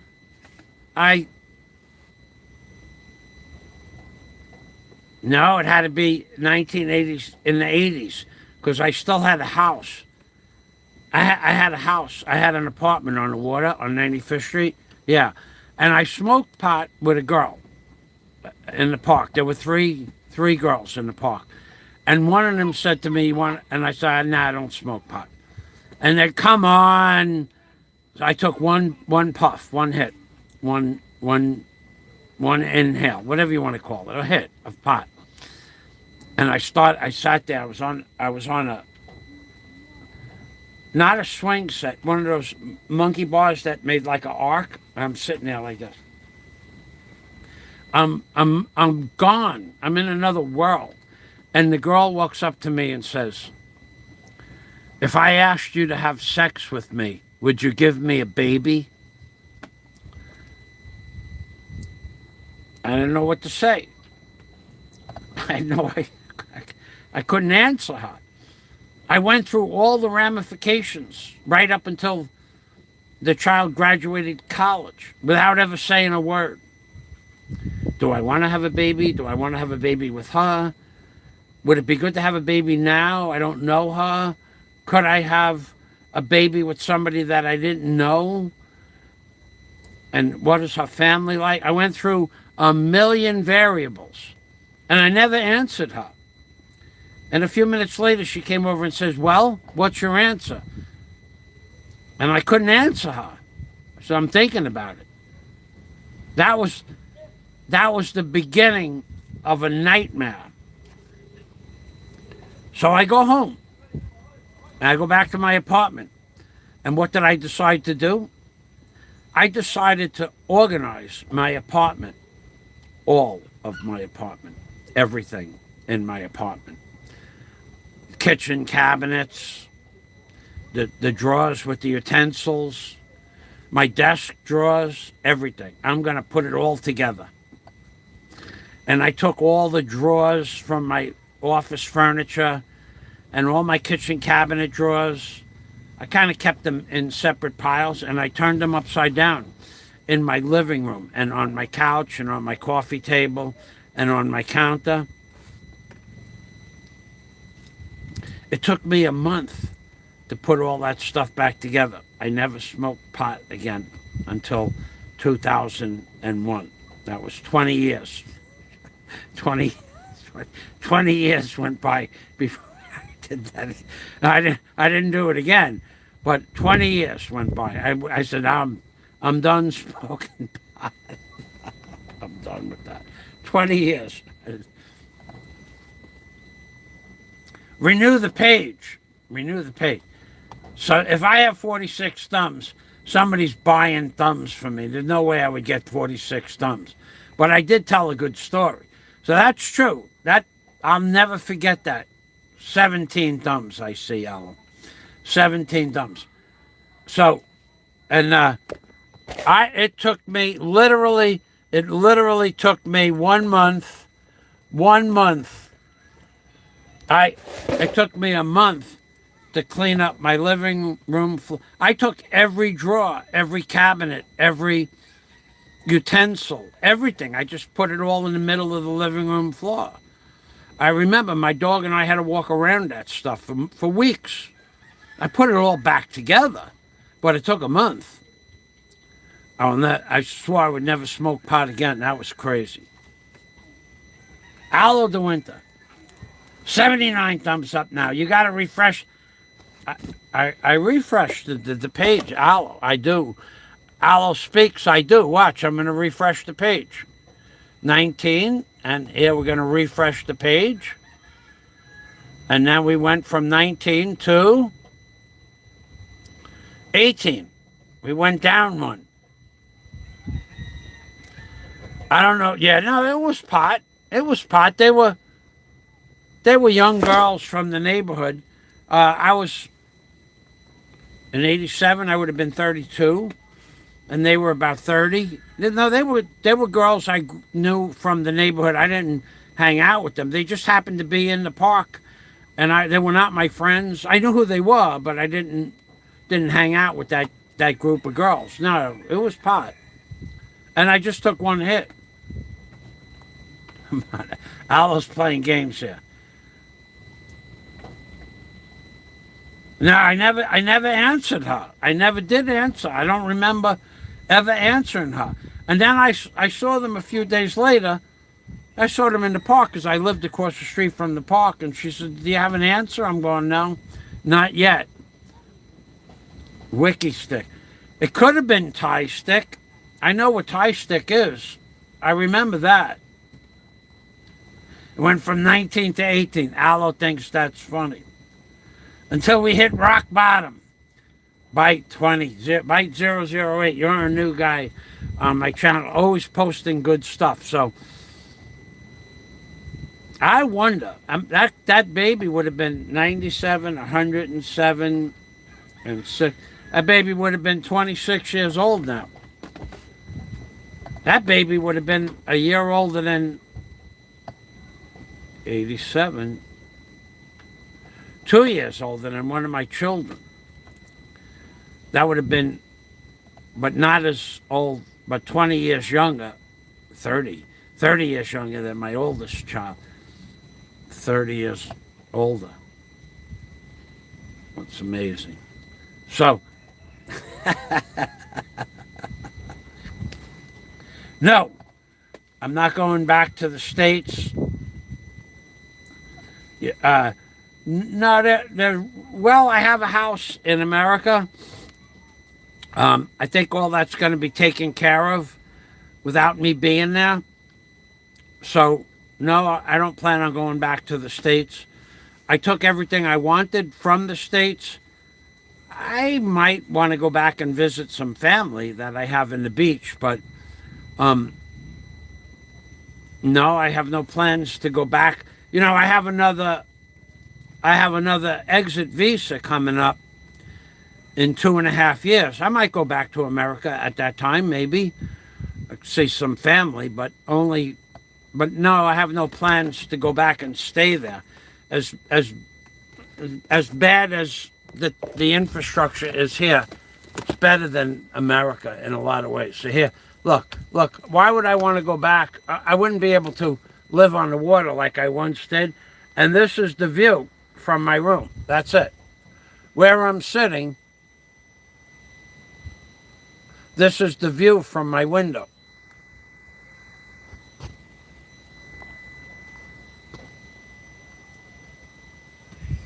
Let's go here.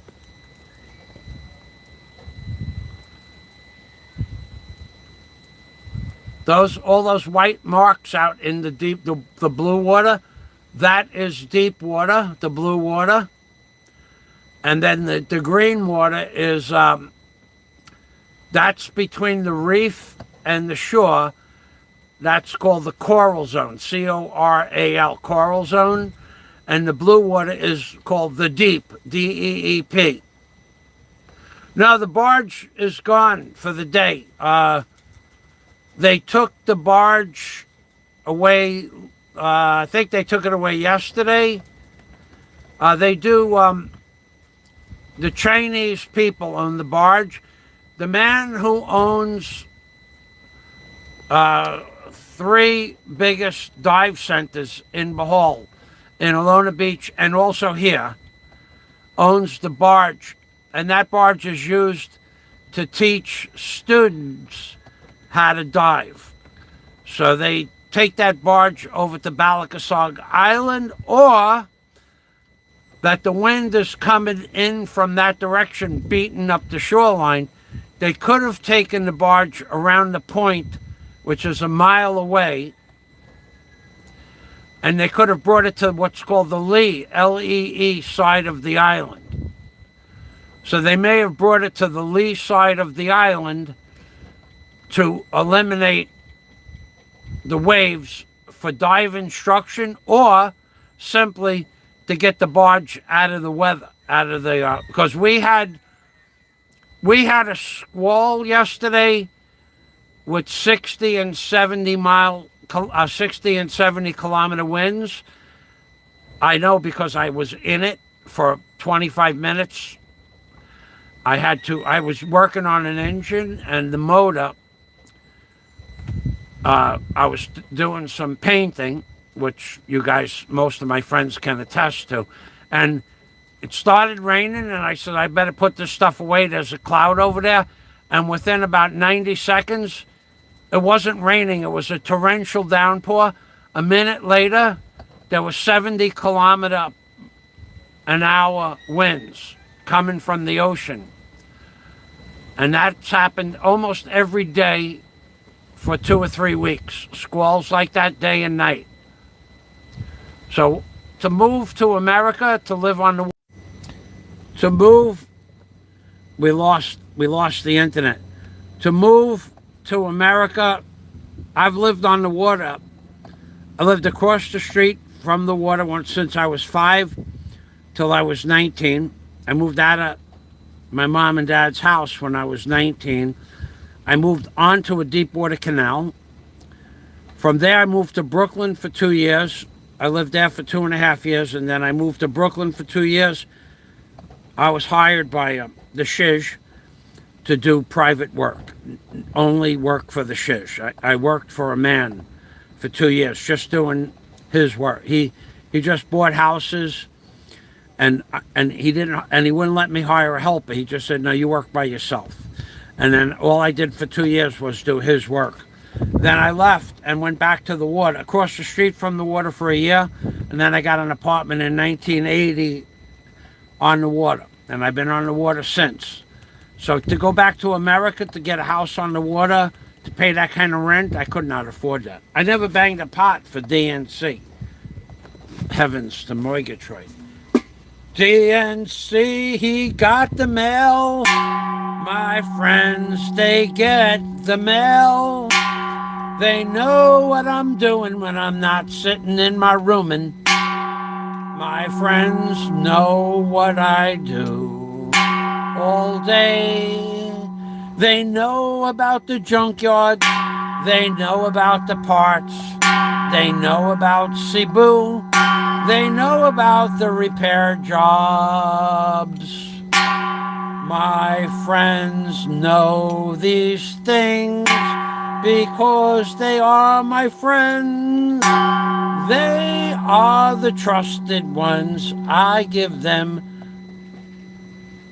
not the ends. I give them the meat and potatoes, not the tail end scraps. So I have to expand. Thank you, DNC. DNC, DNC, he loves me. DNC benefited me in ways that no one can imagine, ever. DNC introduced me to Aloe de Winter. Aloe de Winter has been a godsend since last April. Actually, since the end of last March.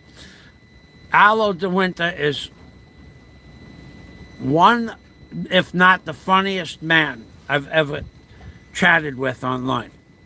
He's way more conversational than anybody else, except Scott. Scott and Aloe are conversationalists. But Aloe, that man can make you laugh about nothing at all for an hour, till the tears come out of your... You laugh for so long you forget that you are on the internet. You know, just shooting messages back and forth. Absolutely worthless commentary. Absolutely worthless commentary. Like the marvelous Michael Fazio enters the room banging a pot, making a lot. And then as to why, and no, I would have to disclose the stuff and to whom we talk about. And we talk about, oh, we had a conversation about just about everybody. We have fun. And whether it's true or not, we make up stories. Yesterday, Aloe wants me to learn how to do, you know, the fire eaters where they put the fluid in their mouth. I don't know what it is that they put in their mouth. And then they spit out fire. They're called fire walkers or fire eaters. He wants me to do that. And inside the fire that I spit out of my mouth, lamp oil. No, it's not lamp oil. Lamp oil is kerosene. Well, I guess it, I don't know. It might be white kerosene. No, it's not kerosene. It could be a mixture of kerosene and gas, but kerosene itself would not do that. And he wants me to open up my mouth and fill my mouth with fire eater water or fire eater fluid and then spit it out, but then somehow interject pictures of a person inside the fire-breathing fire that comes out of my mouth. Lamp oil, trust me. Okay, if Dennis says it, I trust you. Lamp oil, all right. Lamp oil, I don't know. Lamp oil, I've, you know what? When I think of lamp oil, I think of strawberry-scented lamp oil for the lamps that we had when we were kids in our room, like the black light room with a lamp in it. I take Dennis Adams' word for anything. So he wants me to breathe out the fire, and on the picture in the fire, somehow put the guy's picture in the fire, but I can't do that. But I could put his picture up on the screen of my computer, and then he wants me to spew the fire-breathing lamp oil onto my computer screen and live stream it. At my expense, of course. Because there's one thing that Aloe does not do, and that's super chat or donate money to anybody. So any of you people that think that somehow Aloe is giving me money, never happened, never gonna happen. We had that arrangement from day one. Aloe has been one of my best friends, but we talked about this from the beginning. So you people that think there's people out there giving Fazio money so he can pay his bills every month, that's not happening either. If I get money, super chat, or donations, it's because I earn it. What do you think? I spend a lot of time, a lot of money on my equipment. You people have no idea what it costs to actually do a show. We're not talking about some clown that comes on and does a show with a $200 cell phone. We're not talking about, we're talking about a computer, a screen, drives, $200 drives, many. We're talking about cables and all that good stuff, headphones. You people have no idea what it costs to run a show. And you got these clowns, some worthless bloggers on YouTube with a cell phone, thinking that you should donate to them, and you do.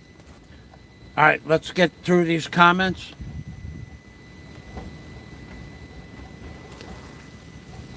Is Barry swimming to Mabahabo Island? I don't know where Mabahabo Island is. I just saw it come across the screen. Earthquake in the Versailles. Yeah, I saw that. I don't feel it, though. Scott Del Fuego says maybe some treasures will wash up on the beach. There's nobody ever walked down the beach with a metal detector in Bahal, Scott.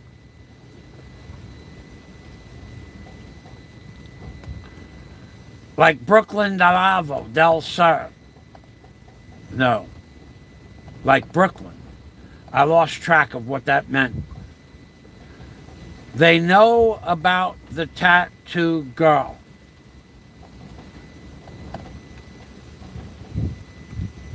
Lost me there. We're getting a squall now. We're getting a squall right now. Look at that. And it's starting to rain. The dampness, I can feel it.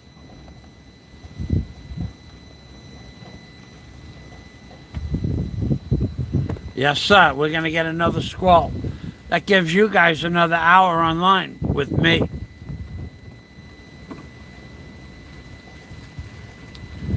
So, oh, please, says Al, the tattooed girl. I don't know what that is about. But the musical tattooed girl. And I can trust Al. That's right. That's right. Absolutely worthless commentary. LOL. That's a good name for a channel. I'm missing something here. What are we talking about? By the way, what do you think about the earthquakes in Turkey? Did you saw the news? It happened 10 cities at the same time. Big damage happened there. I think the earthquakes are man-made. I seriously think they're man-made. There's too many. I think that the United States government, Russia, and China all have the ability. You see, there's a lot of stuff that you guys don't hear about anymore on the internet. They have these huge antenna arrays that they bounce power up against the sky up against the stratosphere. Billions of volts from thousands or hundreds of high electric HARP flying circuits. So they bounce this power up to the bottom of the thermosphere, and it pushes billion-watt microwaves. Yeah, billions of watts. It pushes somehow the thermosphere up, which reduces the pressure on the surface of the Earth. And the iosphere, says byte 008, gets stretched up. So they bring it up. And they have, and we're talking about, they have ships with billions of watts that push it up. They have land-based that with huge, they're not, it's not like an antenna for a car. We're talking about millions and millions of volts and billions of watts pushing like a static electricity on the ionosphere, as I think what Byte said. I forget all the names of all of this stuff. And they push it up, and then they shut it off, and they let it come down. And that they said 20 years ago that would cause an earthquake, and that they could do that. And they can even do that over the ocean and cause a tsunami. And they had those HARP ships, supposedly, I didn't see them, but they had those outside of Fukushima when we had the big tsunami in Fukushima. But that's not specifically, I don't think that's what caused it.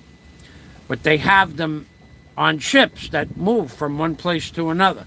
And it's not a secret. It's not like a secret ship. When you see it, you'll see the big antennas on it. But it is something that they can do weird things with. I believe the earthquakes were done on purpose by man for a long-term reason.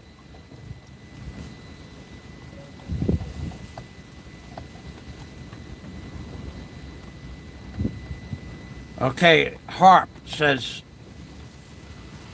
41,000. Oh, they'll stop at 66,000 dead, DNC. I don't know what I think, but I know they're going to have the number 66,000 in there somewhere. Lamp oil, trust me, says Dennis Adam. I believe Dennis. Dennis Adam is a straight shooter. A straight shooter. Yeah, I like that name. I saw a guy light himself up in Acapulco doing that on the beach, dressed in a devil's costume. After he was put out, I tipped him a few pesos. I had sympathy for the devil. Scott, with a pun. With a pun. Sympathy for the devil. LOL. Says Mike Dowdy. 41,000 dead. Oh, they're going to... You not understand that the prophecy of the end of the world, the biblical prophecies and the Mayan prophecies, that towards the end of the world there'll be earthquakes and famine and floods. Do you not understand they're following that train of thought, word for word, verbatim? They just haven't gotten around. And it's all going to happen, really start happening fast now. Because look at the weather here today. Look at this. Look at this weather. Look. It rained. Today's the 16th. Since the 21st of December,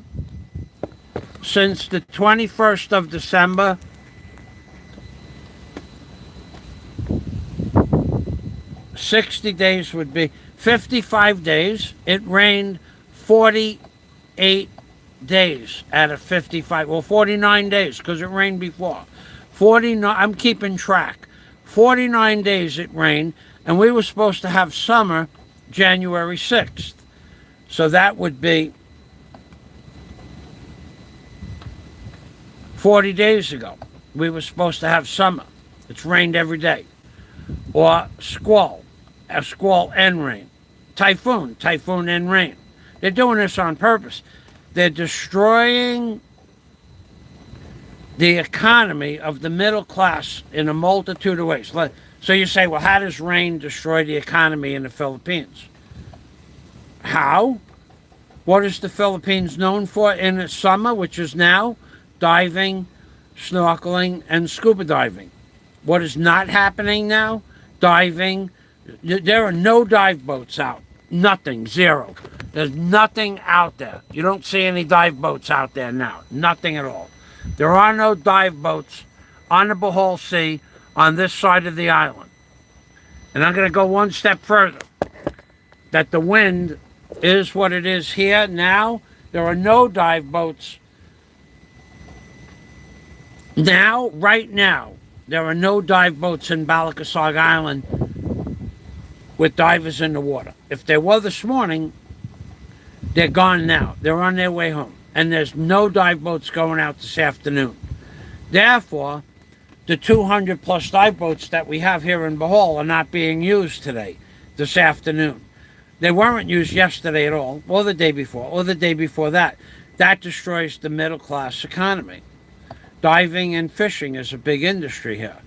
They're doing it in a last year we had Cyclone Odette, 34 days, no internet, no work, no food supplies coming in, no bandages, no aspirin, no Tylenol.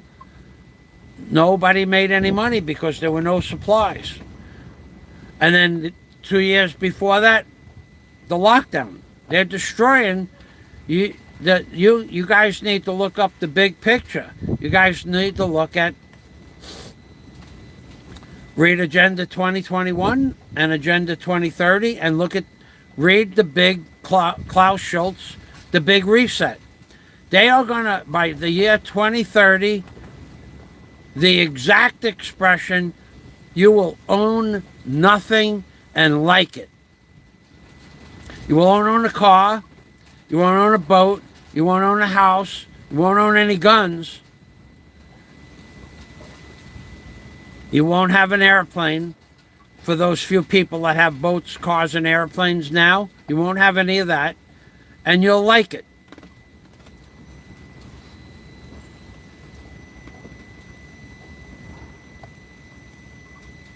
Hey, Flat Earth Society, welcome to the machine.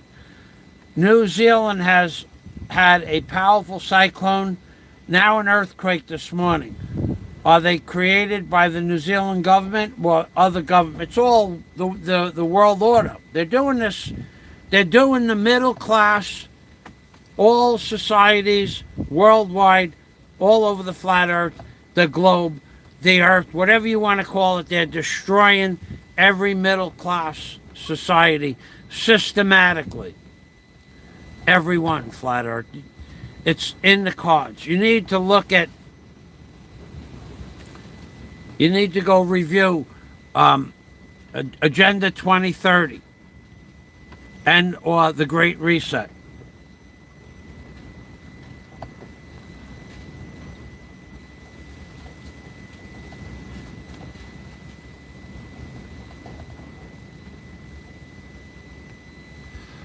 Dennis says they've been shooting down high altitude objects over Alaska, Canada, balloons or something.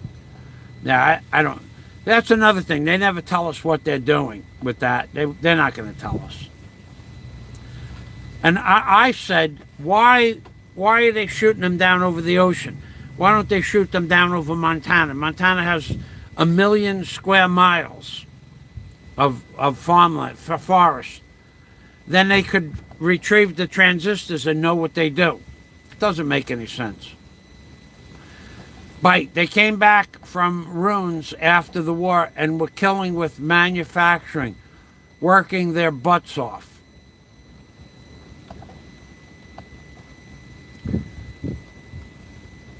That's true.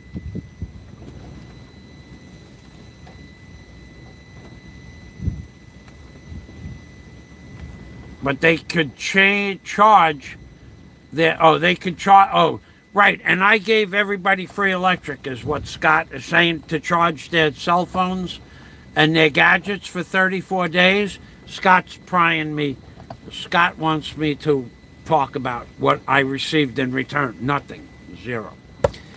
I charged over 1,000 gadgets easily. 34 days, 50,000 gadgets maybe. 34 days, 10 to 20 people were bringing from 1 to 3 to 5 to 10 gadgets. So figure 600 gadgets a day for 30 days. That's 20,000 gadgets. And I went next door and asked the fella for a bag of potato chips and a bottle of rum to give the rum to the Filipinos in the hutch next door. And he goes, I can't do that, because if I give you a bottle of rum, I will go broke.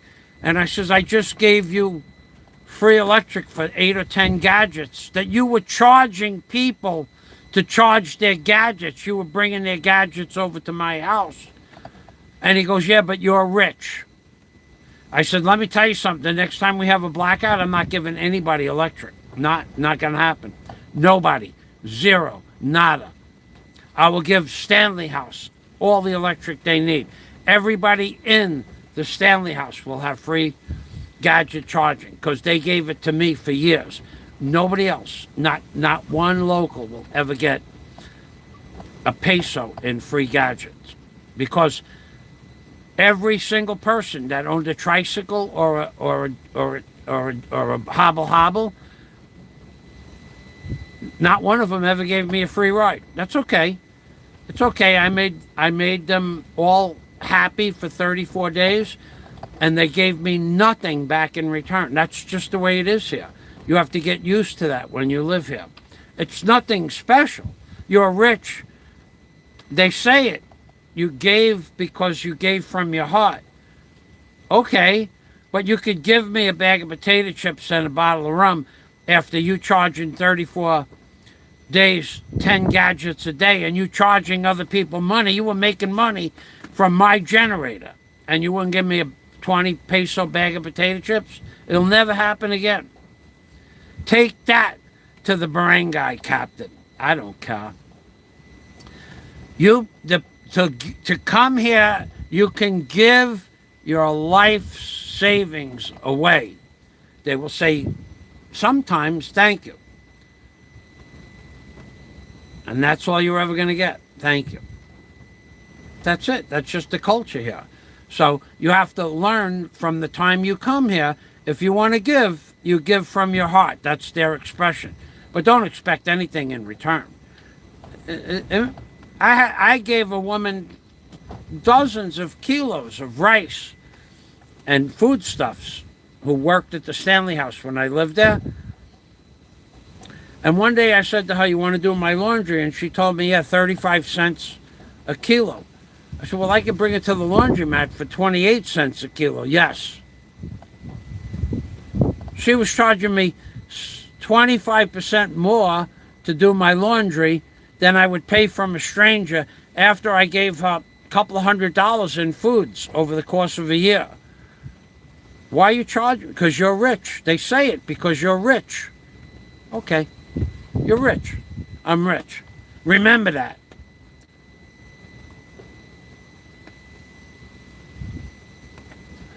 Byte 008, you will own nothing and be happy. Klaus Schwab.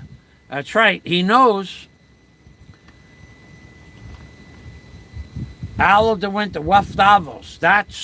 Yeah, there's something about Davos in that Klaus Schultz, the Great Reset. Davos. There's something about that name. I remember that.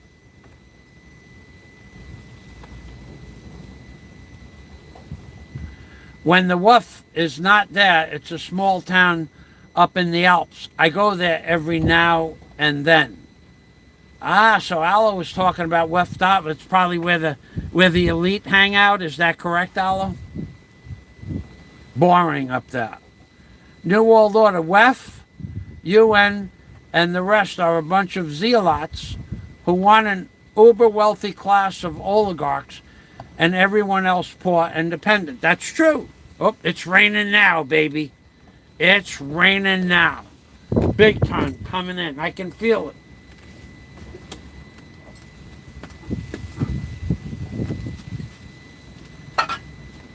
Hold on.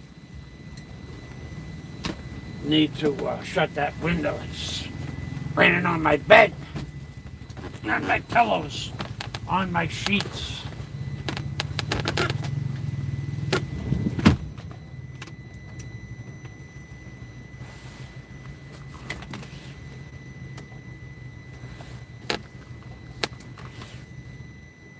Now we might expect a huge hungering squall.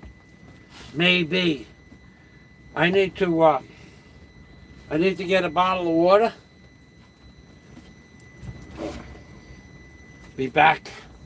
Some nice cold water momentarily.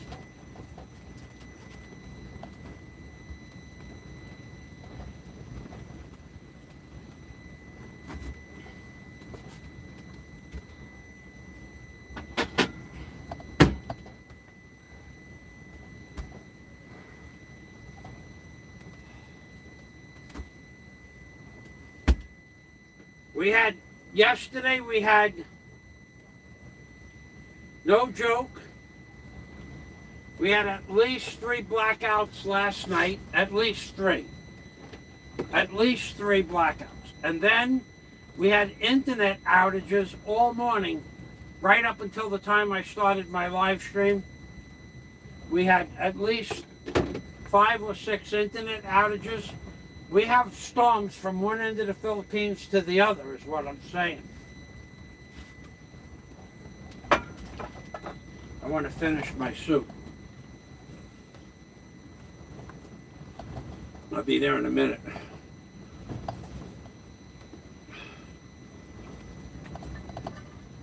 Oh boy, that was good soup. I made soup. Oh, you what? Oh, let me tell you how to make soup. Change the subject a little bit. Okay.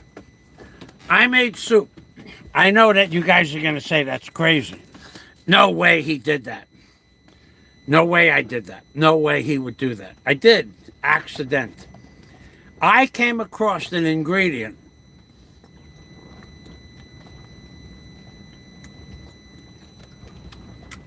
to put in a pork soup that you won't believe how good it tasted. I said, oh God, it's going to taste like garbage. Let me read the comments and then I'll tell you about my soup.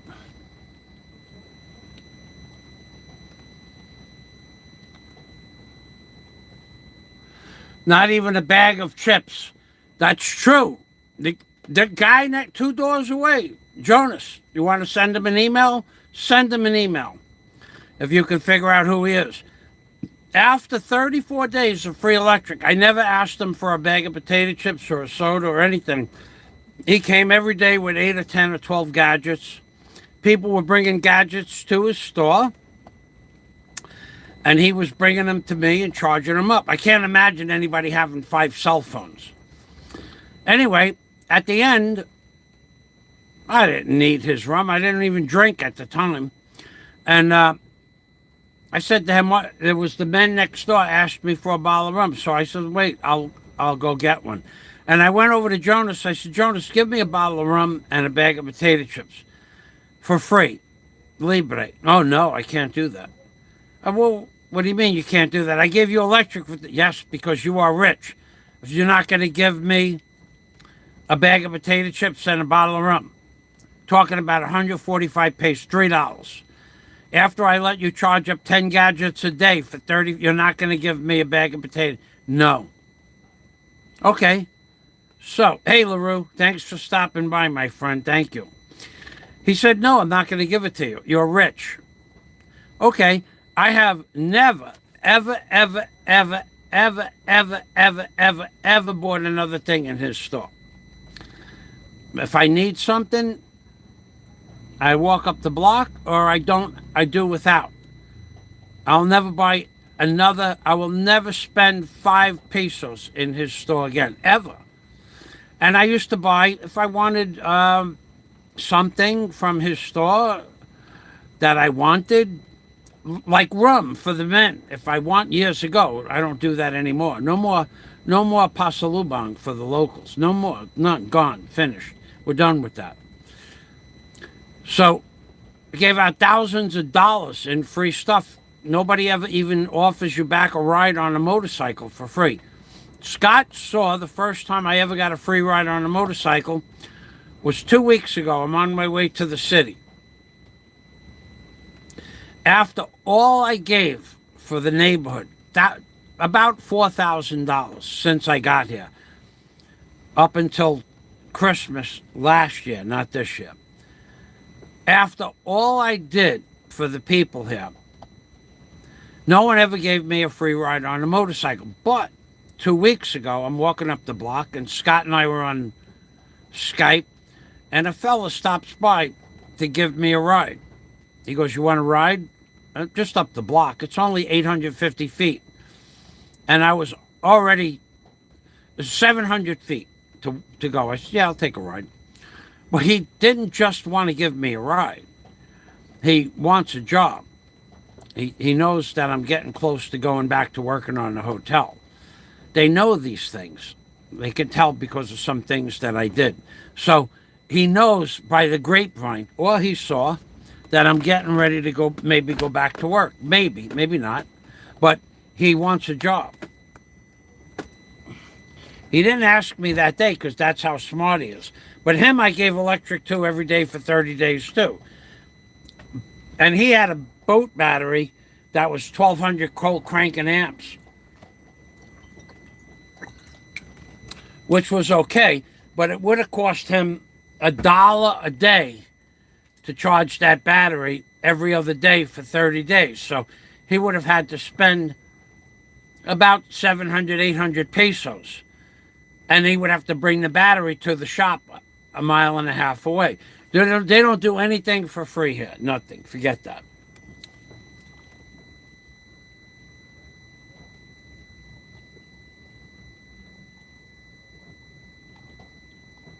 It really is raining. Oh, yeah, it's raining. It's raining hard now.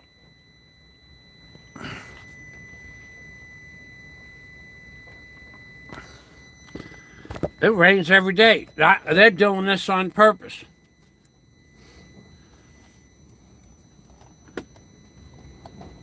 Four gulps, 7 bubbles. We'll show them how it's done. I could drink this whole bottle cold, but I don't do that anymore.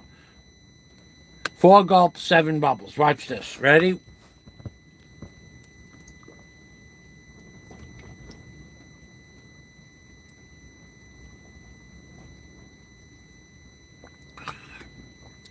It's fucking cold. That's cold water, man.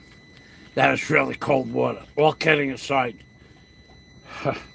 Oh, so how did I make... let me go through LaRue. Hello, my dearest friend, Scott Del Fuego. Good afternoon, my friend Michael Fazio. Bite, do you think he gets it now? I missed that.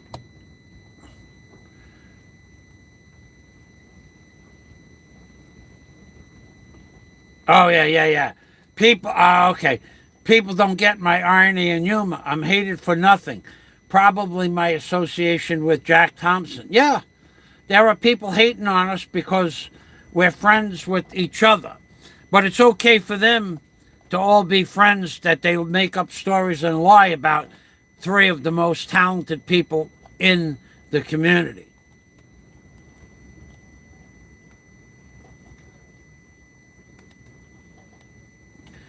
Hello, LaRue. She is a wonderful woman that surely God smiles on for her faith and sweet personality. That's LaRue Segrest. She's a Filipina blogger, way better than most other Filipina bloggers, but doesn't have the views. So if you could sub, maybe Scott will get her link for her page, please. Thank you. I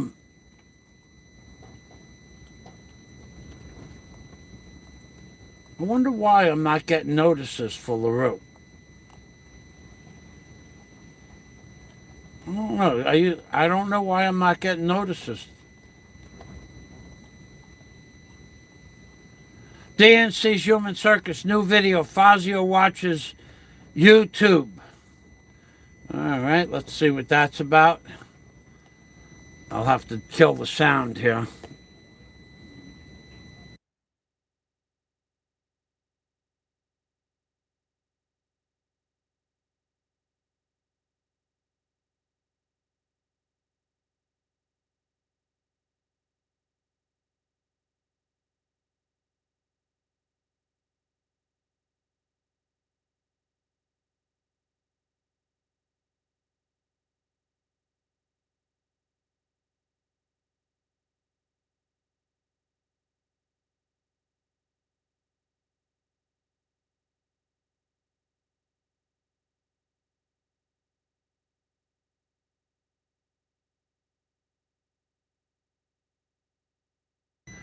DNC just posted some classic YouTube.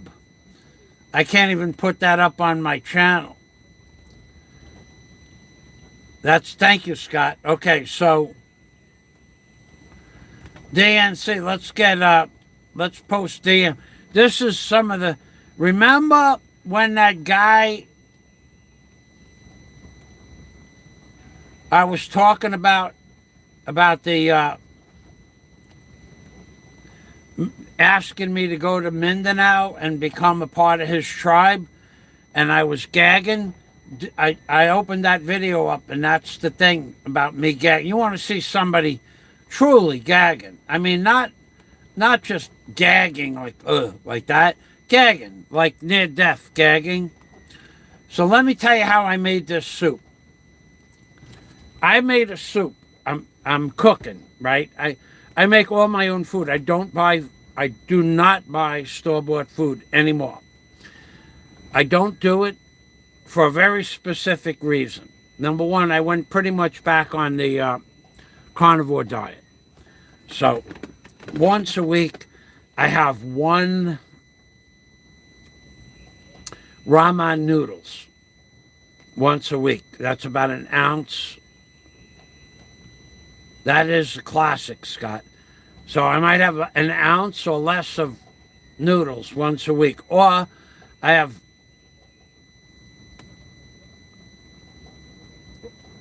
not pancit, angel hair, that white stuff. I don't know what it's called. But it's not pancit. And once a week I'll maybe have 1 ounce of that stuff. I don't buy any more store-bought food. I don't eat McDonald's. Now it's 22 years since I had McDonald's. I had a Burger King about 12 years ago, and I had a Jollibee 2 years ago. Anyway, I'm cooking, right? I got this pot, not this pot, but I got a pot of soup. I got a kilo of meat cut up into chunks about that big. I put a half a teaspoon of salt.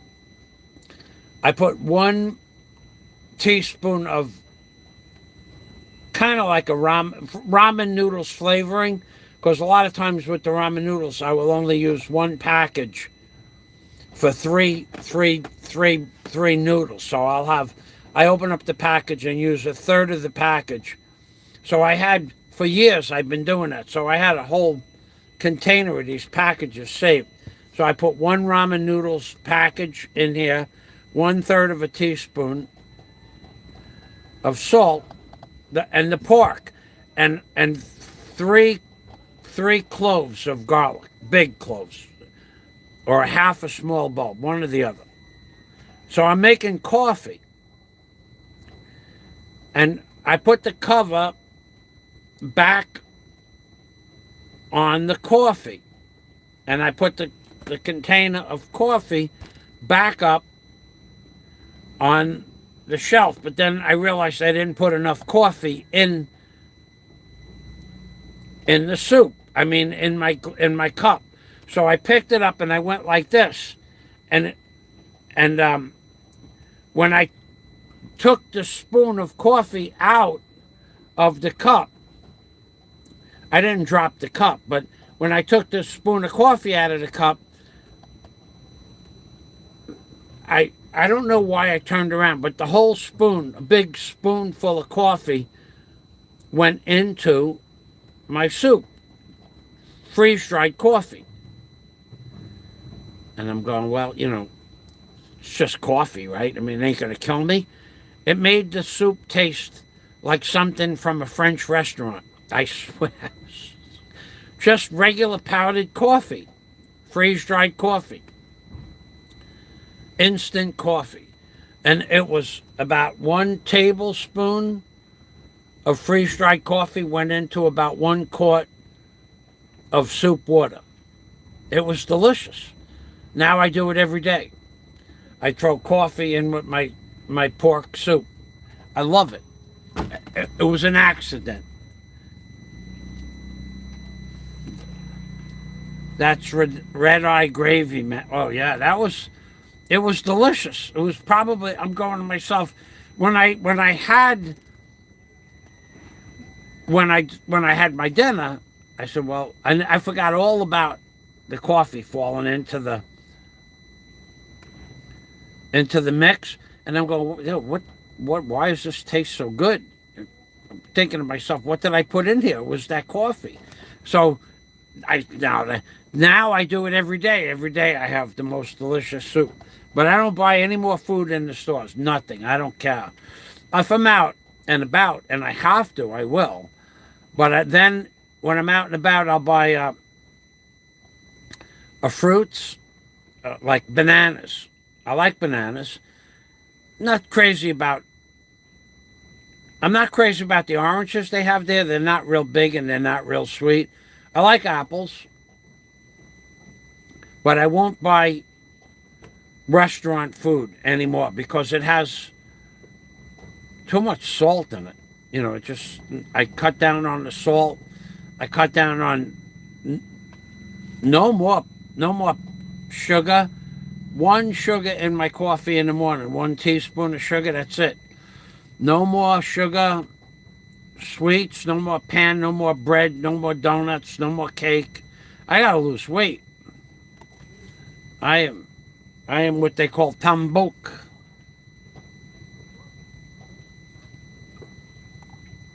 Scott says, I had some a couple of weeks ago. Big Mac went downhill. Not even good anymore. I don't know if it's the C19 that changed my taste buds, new recipe, or food degraded in quality. Maybe all 3. Yeah, I would think all 3. Although McDonald's hamburgers were actually quite good hamburgers. You were the one who said that to me, that they use an all-beef patty. Years ago, I remember you said that to me. Yes, you're right. I had a hamburger in Vietnam, and it was not that good. You're right about that. I did have a hamburger. I forgot all about that. I bought it was supposed to be a deluxe cheeseburger. That's the one where I made the video. You're right. Thank you. They took look like Parmesan cheese, like sprinkles, like you'd sprinkle on an ice cream cone. There was about 40 pieces of sprinkled cheese on this cheeseburger that I forgot how much I paid for it. $10? There was no melted cheese. There was no lettuce. You'd have to watch the video, but it was garbage. It was not the picture. They still had a picture of the Burger King, but it wasn't the picture. The French fries were really small. It was at the terminal in Manila. That's where it was, on the ground floor. Thank you for reminding me. I did have a Burger King. Yeah, and then I never had it again. I had Kentucky Fried Chicken. That's still good. Flat Earth Society. Yes, indeed, I had a hamburger. I was so bad I don't remember it, but thanks.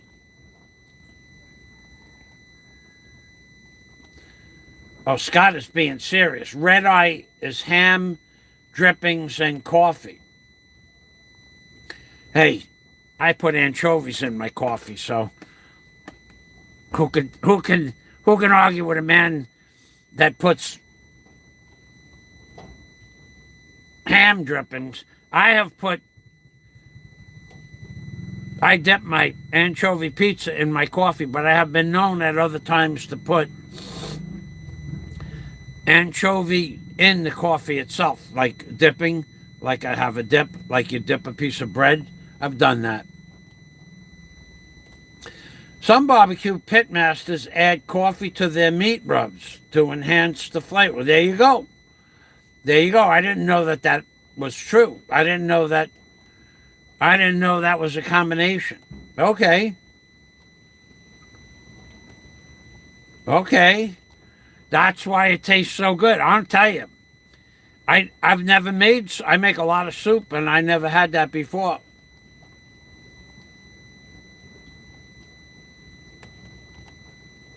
Yes, I saw the McDonald's, how they make their meat.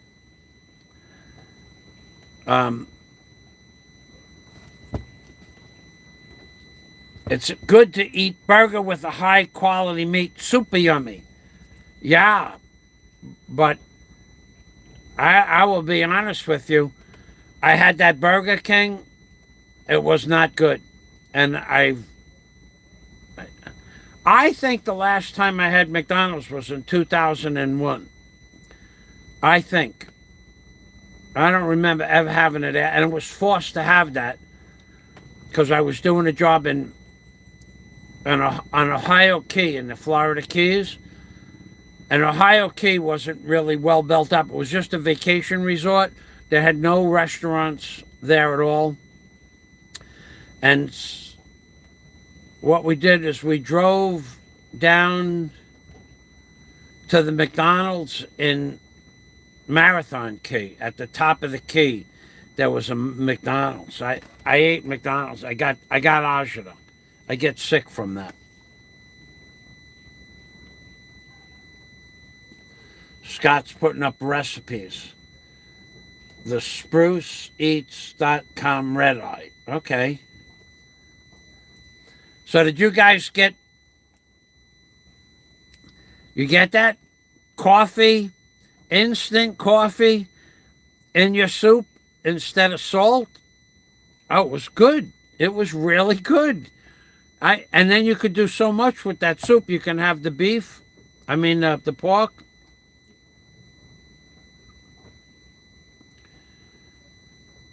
A Wagyu burger. Wagyu is Japanese. I know that. It's one of those. It's very expensive meat. I never had a Wagyu. And I don't think I ever had a Chateaubriand either. Not for nothing. I just never cared for one. I could afford it, but I never did. I would not buy a Wagyu in the Philippines. I don't know.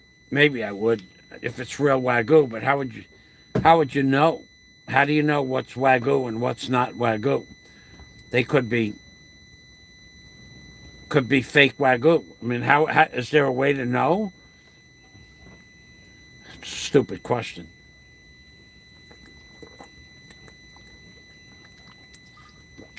From what I remember, Wagyu is $50 a pound. So Scott paid $50 for a hamburger.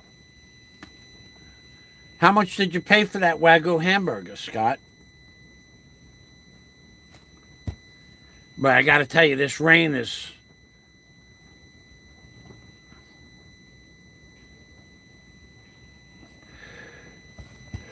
I don't know.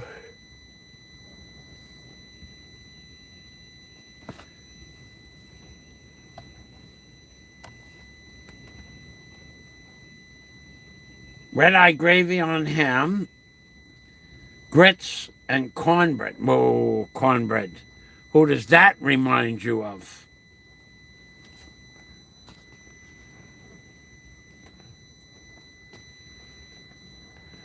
John Blaze makes cornbread, baby. I haven't heard from John Blaze in, geez, it's been a while. Huh.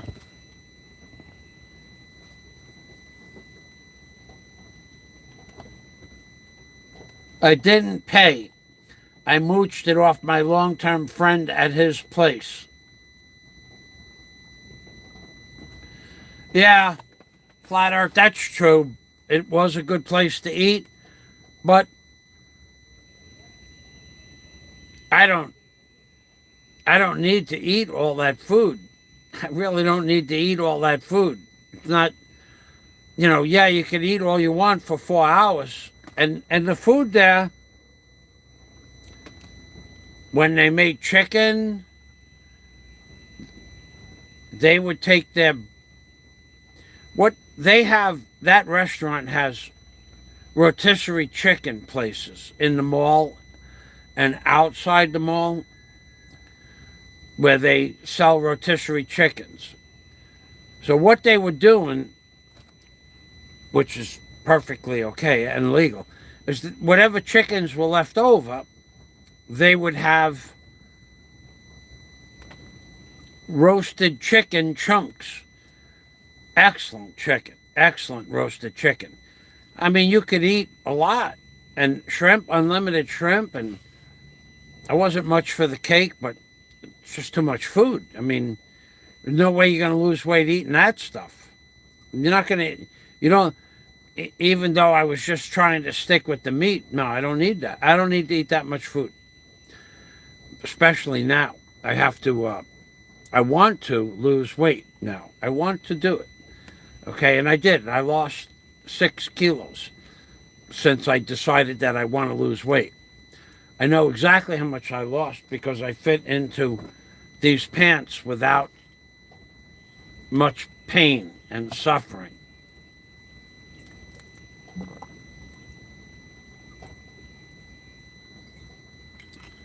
Yeah, this weather is not conducive to my project. God. The sweet cucumber juice, the sugar juice, the green sugar. Yeah, that was not good at all. That was not cucumber juice, by the way. That was green sugar with cucumber flavoring. That was good, though. I don't remember having a soda since I got back from Vietnam in September. I don't think I had anything with sugar in it except my 1 spoon of coffee, teaspoon in the morning of coffee. I've stopped eating a lot of crap. I had when I changed the medication back to ciprofloxacin from my leg, which is almost healed up. I stopped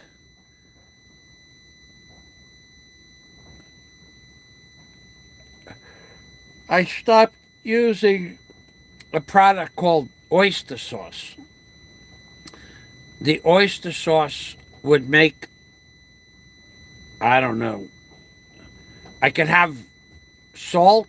It would make my leg swell up, but it would leak a little bit. But the oyster sauce would make it leak a lot. I stopped eating that crap. And only one brand, not all brands. So another brand I bought that I buy it by the gallon. So one brand was no good. I ended up giving that away. And one brand I can eat. So something is in the foods that they have here that interrupted the healing process of my leg. I don't know what it was. There's no way of knowing. I don't know what all those chemicals are.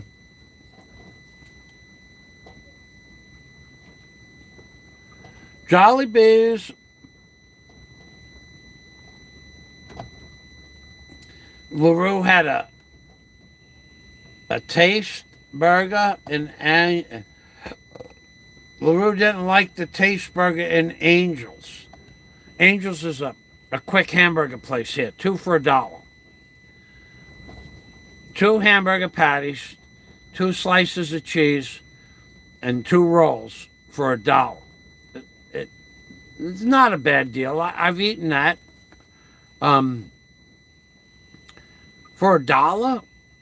Oh yeah, I did. I had 2 of those not so long ago. I forget. I'm not much. I did eat out, but that was $1. But to go out and to a restaurant, if I'm not going to be with a girl, I'm not going to go out and sit down in a restaurant.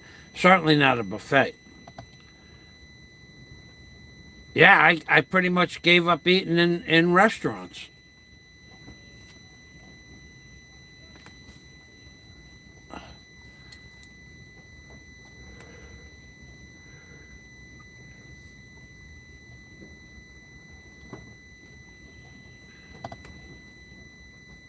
Flat Earth. The Jollibee chicken. Now, I can honestly say I don't ever remember having a Jollibee chicken. Now, the one chicken meal that I used to like out of Burger King was their chicken. What are we talking about chicken in Burger King for? That was 20 years ago. I should have got a Burger King chicken sandwich when I was in Vietnam, but I wanted a hamburger. Oh, I was in Manila. Yeah, I made a mistake. Scott says about ketosis, the carnivore diet. The problem is once you eat a few carbs or sugar, your body craves it and it's hard to resist. Once in ketosis, after 3 days without carbs, it's easier. Yeah, I don't crave sugar anymore. I have that one teaspoon of sugar in the morning. I'm okay.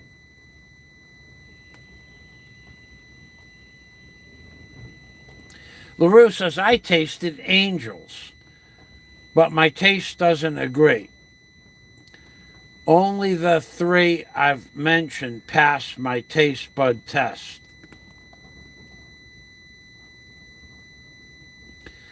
So LaRue likes McDonald's, Jollibee, or Minutes Burger. I think there's a Minutes Burger in Pang Lao. I don't remember that. I've eaten the Angel's burgers. There's not much to them. It's hard to disagree or agree on what they taste like there. It's a very small patty, kind of like White Castle. There was a Jollibee in Brooklyn, in the Philippines area. I didn't even know that Brooklyn. Well, I won't ask you that.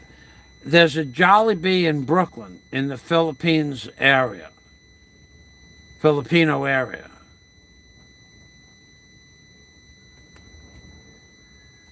I didn't know that. I didn't know there was a Filipino area in Brooklyn. I know there's a Chinese area in Queens and Flushing. Chinese took over Flushing. Colombians took over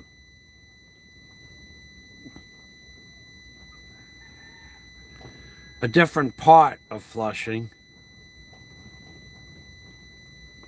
Yeah, I don't remember all the neighborhoods. Some Filipinos are happy to have a Valentine's date at Jollibee.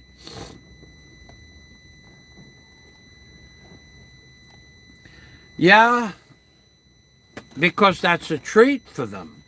And you know what I don't see, what I don't understand? They love, okay, come on, man. You have a Filipino woman or man that works in the ICM or BQ Mall. They make $1 an hour. When they go to have a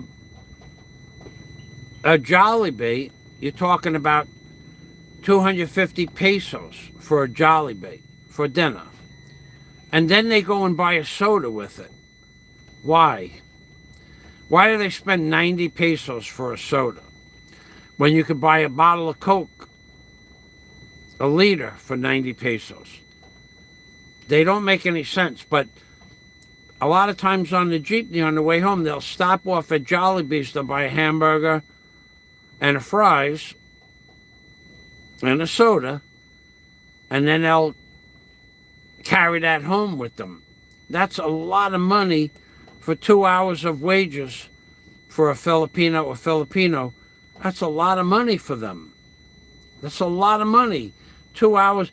Picture in America if you went and spent $80 just for your own meal. $40 an hour you make, or $20 an hour, $40 for a meal. One meal. 2 hours wages for a bottle of soda, $40. The Filipinos do that.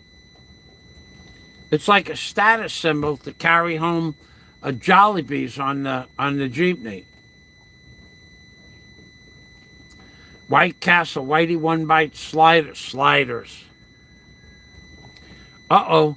All right, so what I'm going to do is I'm going to end this live stream. Flying Circus just put out a video. I saw a notice. You might want to go over to Flying Circus. DNC just put up a video. You might want to go to DNC's channel.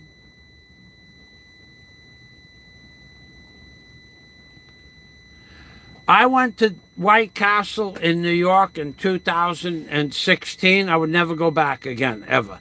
White Castle hamburgers were over $1. I think they were $1.29. They were the same size or smaller. They had no taste. I wanted extra pickles. I couldn't even see the pieces of pickle that were on the thing. And I said to the lady, I wanted extra pickles. Yes, we don't do that. I said, well, why don't you tell me that you don't do extra pickles when I ordered it? Yes, sir. You know, one of those. I wanted extra pickles. They won't give you extra. They don't charge you for it. They won't do it. Never go back.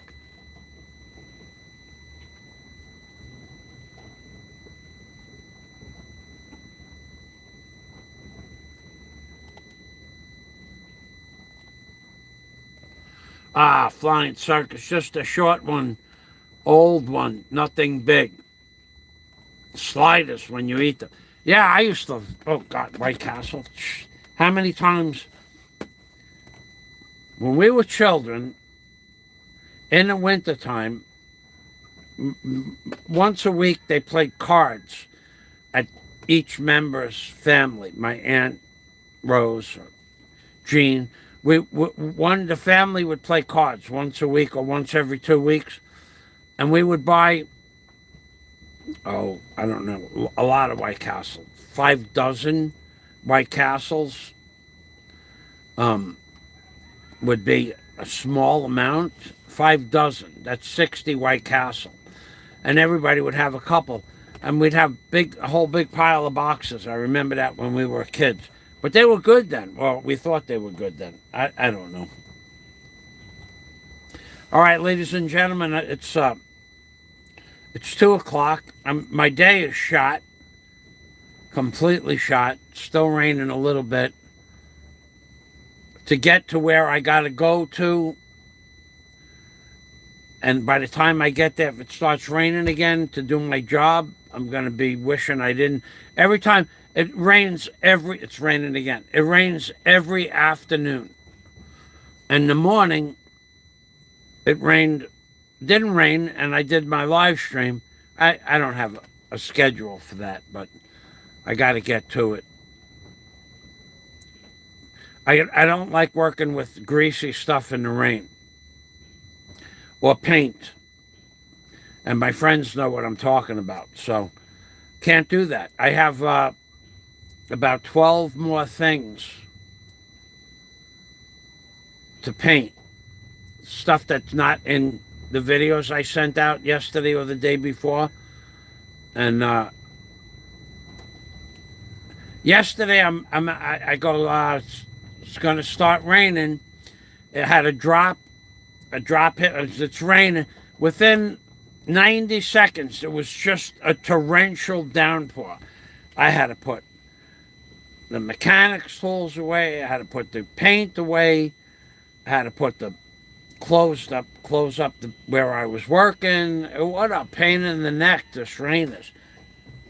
Can't work in the rain. I can't do my job in the rain. I can't get certain things wet. You guys know what I'm talking about. All right, then. Thanks, everybody, for watching. Thank you very much, DNC.